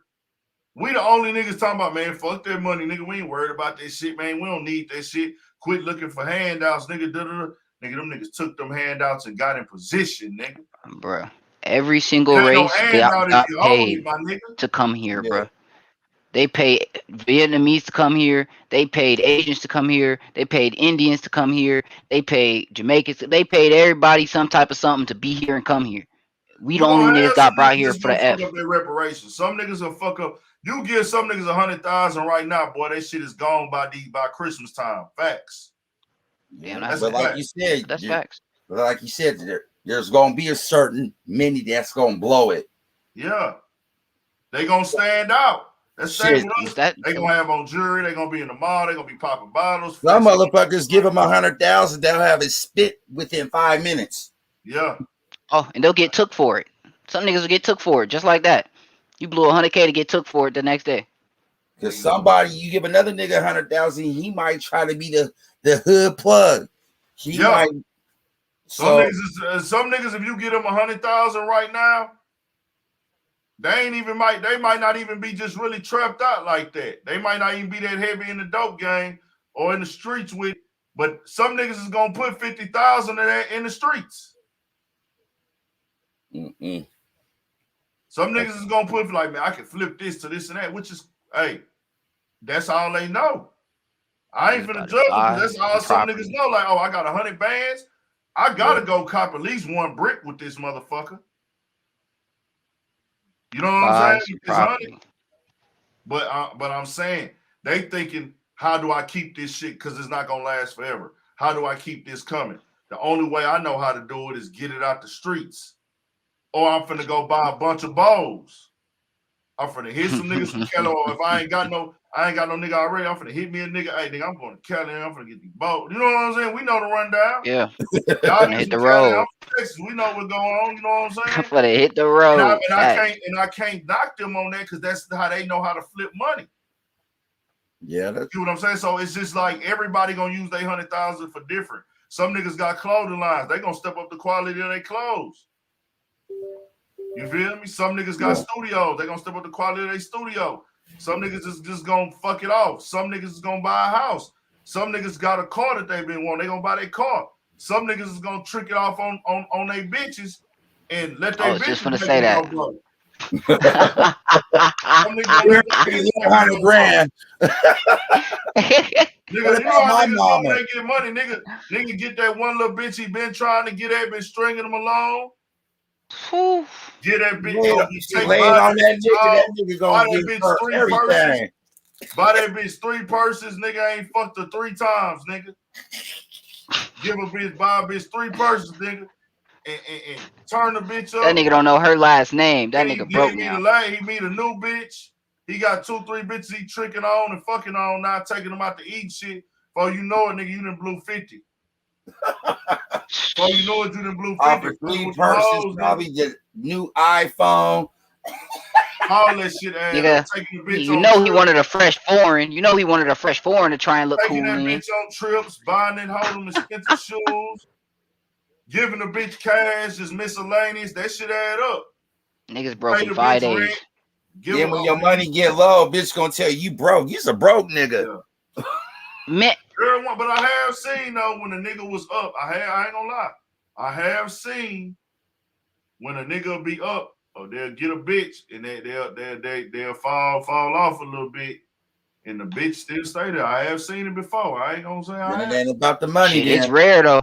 Yeah, the rarity ain't the regular. I can't dog all the hoes out, not all of them, because some of the hoes, it kind of be like that where like, man, you spend so much time with a nigga, you gonna start liking the nigga for real. But like, I want to believe in that, but no, I'm saying not every bitch, but there's a lot of bitches that done it. I done seen this happen before where it started out as a money thing, and next thing I know, the nigga, they end up starting a real family, and she done fell in love with the nigga now. Like it started out as nigga, oh, you just my trick. It was like, supposed to be a hit and quit. Niggas know about this, man. What they say when I can't even say the word on here because of the community. The F word when a chick F off and go. How many times a chick F off and go get with a whole F? Get with the bag. Go get with her chick. Go get with her. She F off and go get with her trick. That happens all the time. Go get with the bag all the time. Yeah. She just and get out the game. Like I'm done now. I ain't doing that. I'm effing all the way off, and I'm going with my trick because he treat me nice. That happens, bro. That happens all the time. It's psychological, bro. It's psychological where I came in it to break you for your money, but guess what? You actually showed me that you cared. Some hoes ain't will harder enough to block the female emotion of wanting to be loved. You see what I'm saying? Yeah. That's you why that just shit trying to fuck. You care about my well-being and shit. Yeah. Having late night talks with the bitch and shit, man. Bitch gonna go for that. Man, all you gotta do with a bitch, bro, I'm gonna tell you. You know what happened? Any bitch, I don't give a fuck how strong-minded they is, bro, unless they just hardcore in that game. Man, you put a hard dick in a bitch and tell her you love her while you fucking her a couple times, it's a wrap. She's yours. If you want to go, I ain't never did that shit. I ain't gonna suggest it. I was told at a young age, never say that to the bitch unless you really love her. I have. Man, I said it to a young bitch me lost really so many hoes. You know what I'm saying? Like, hey, I said it, but I'm saying bitches go for that type of shit. Like, that bitch will do anything you say after that. Yeah. I'm in a relationship now, so I know. Some tacos, you goddamn right. Beat your ass up. Yeah. That bitch got me in a whole relationship. I was like, I was not ready for that. She's like, I know. But Okay, the way this game is, and how they project how women supposed to be and act on TV. Oh yeah, they and shit. Because a young girl growing up, is Fuck she her head up. watching TV all the time, but she watching these group of women at the goddamn fool over a man. That's how they gonna end up acting. Damn, I gotta do all this shit to get a nigga. That relationship is fried now. That relationship shit is fried now, bro. Like they done got to that point now where it's so fucking fried that they didn't made it to where they steady dividing our culture. The black, nobody else's, just ours. The black community. Like you don't hear other women protesting and protesting men, period. Protesting men in the sense of fuck a nigga, break a nigga. I don't need a nigga. You know what I'm saying? Real ass bitch give a fuck about a nigga. Like that's the lingo right now for rap, for female artists. And every popping female rapper raps like that. And that's what's being sold. So we don't need you niggas for nothing else. Because we got that pussy. Okay. Don't end up like that in Living Color skit, a world full of women, and they get on the one man that walk into the saloon. That's what I'm in, and that's what I'm on. Like I see the game now, and then they got our women wanting to be independent now, but you don't hear any other race bragging about being independent. You don't hear them saying fuck a nigga. You don't hear them say that. Because they're raised to get married, let him take care of you.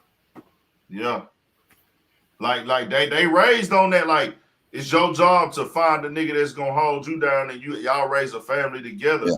They're not getting on Instagram. I don't need no nigga. I'm an independent chick. I'm a boss. I'm a boss bitch.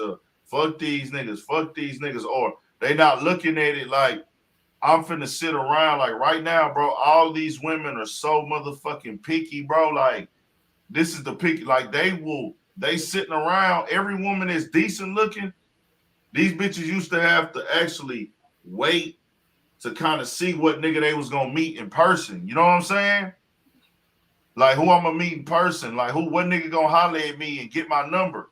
Now it's kind of like, man, I'm actually gonna wait out my options for the best option that I can think.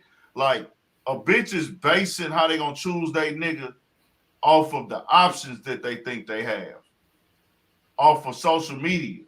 And they like, looking at it like, okay, this is the bracket of a nigga I need to be in. He gotta look like this. He gotta have this going on. He gotta have this much clout, this much status, this much money. And if I'm a certain looking type of chick, I'm not selling for less than that. I'm not getting in a relationship with a nigga if he can't offer this. And it's all fairy tale. And all you got to offer is some used pussy? Come on. You got to come to the table with something better. Bitches don't be having nothing but looks, bro. They strictly selling looks. But we in the game where I can't even knock some of these niggas because it's like every nigga want to taste on the baddest bitches. So if you got access to the baddest bitches, shit, fuck them. You know what I'm saying? Well, the baddest bitches, she take off her face and her neck skin match the rest of her body, and she looked the same, then okay, half of these bitches don't look the same when the makeup's off and they take the extensions out their head and shit. Nah. How was you looking like one bitch going into the bathroom? Bitch, where that other girl at? Every bitch that look good think that she got to have this super like top notch everything. He need to be making $300,000 a year if at the minimum. Oh, this nigga gotta have this. Nigga gotta have this type. But he gotta stay over here. But he gotta be from here. Like I need that nigga to be cool and accepted. I need the bitches. I need him to look good, and I want the bitches to want to fuck him. But I want that nigga to be faithful though. That's the confusion that comes out now, bro. I want a corporate thug with tattoos and a college degree. I don't want him to have a felony, but I want him to be a nigga that been to jail before. Like a felon on the Fortune 500, huh? Bro, they want this, like they want all this shit in one. They want to build a nigga program, and it don't work like that, dog. Nah. That's why I don't even be trying to fuck with them type of hoes who just be like in that lane of that wave, man. Like hell nah. But shit, we gonna tap in, man. It's all love, bro. I appreciate you tapping on, G.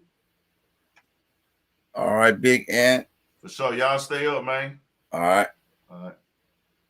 Everybody in the chat, appreciate all y'all tapping in, man. It's all love. Everybody in this motherfucker right now who's still here. Shout out to everybody doing their thing, man. Y'all stay on y'all pivot, live it up. Go for your best shit, man. Be the best motherfucker you can be with your situation. You know what I'm saying? Get out here and grind for it, man. It's coming. Don't doubt yourself, nigga. Don't let opinions dictate how you gonna move throughout your day. Don't let opinions keep you quiet about certain shit that you know need to be put in the universe. Don't look at somebody else's situation and get down because yours ain't up, because nigga, you never know what somebody else had to go through. And if you selling your brand, you pushing the brand, make your brand a demand, man. We rocking. Subscribe to the motherfucking channel, Urban Politicians TV. Urban Politicians TV, the motherfucking lifestyle, nigga. The motherfucking lifestyle. For shit show. Appreciate y'all, man. Y'all make sure y'all subscribe if you haven't subscribed, and hit the like button on y'all way out.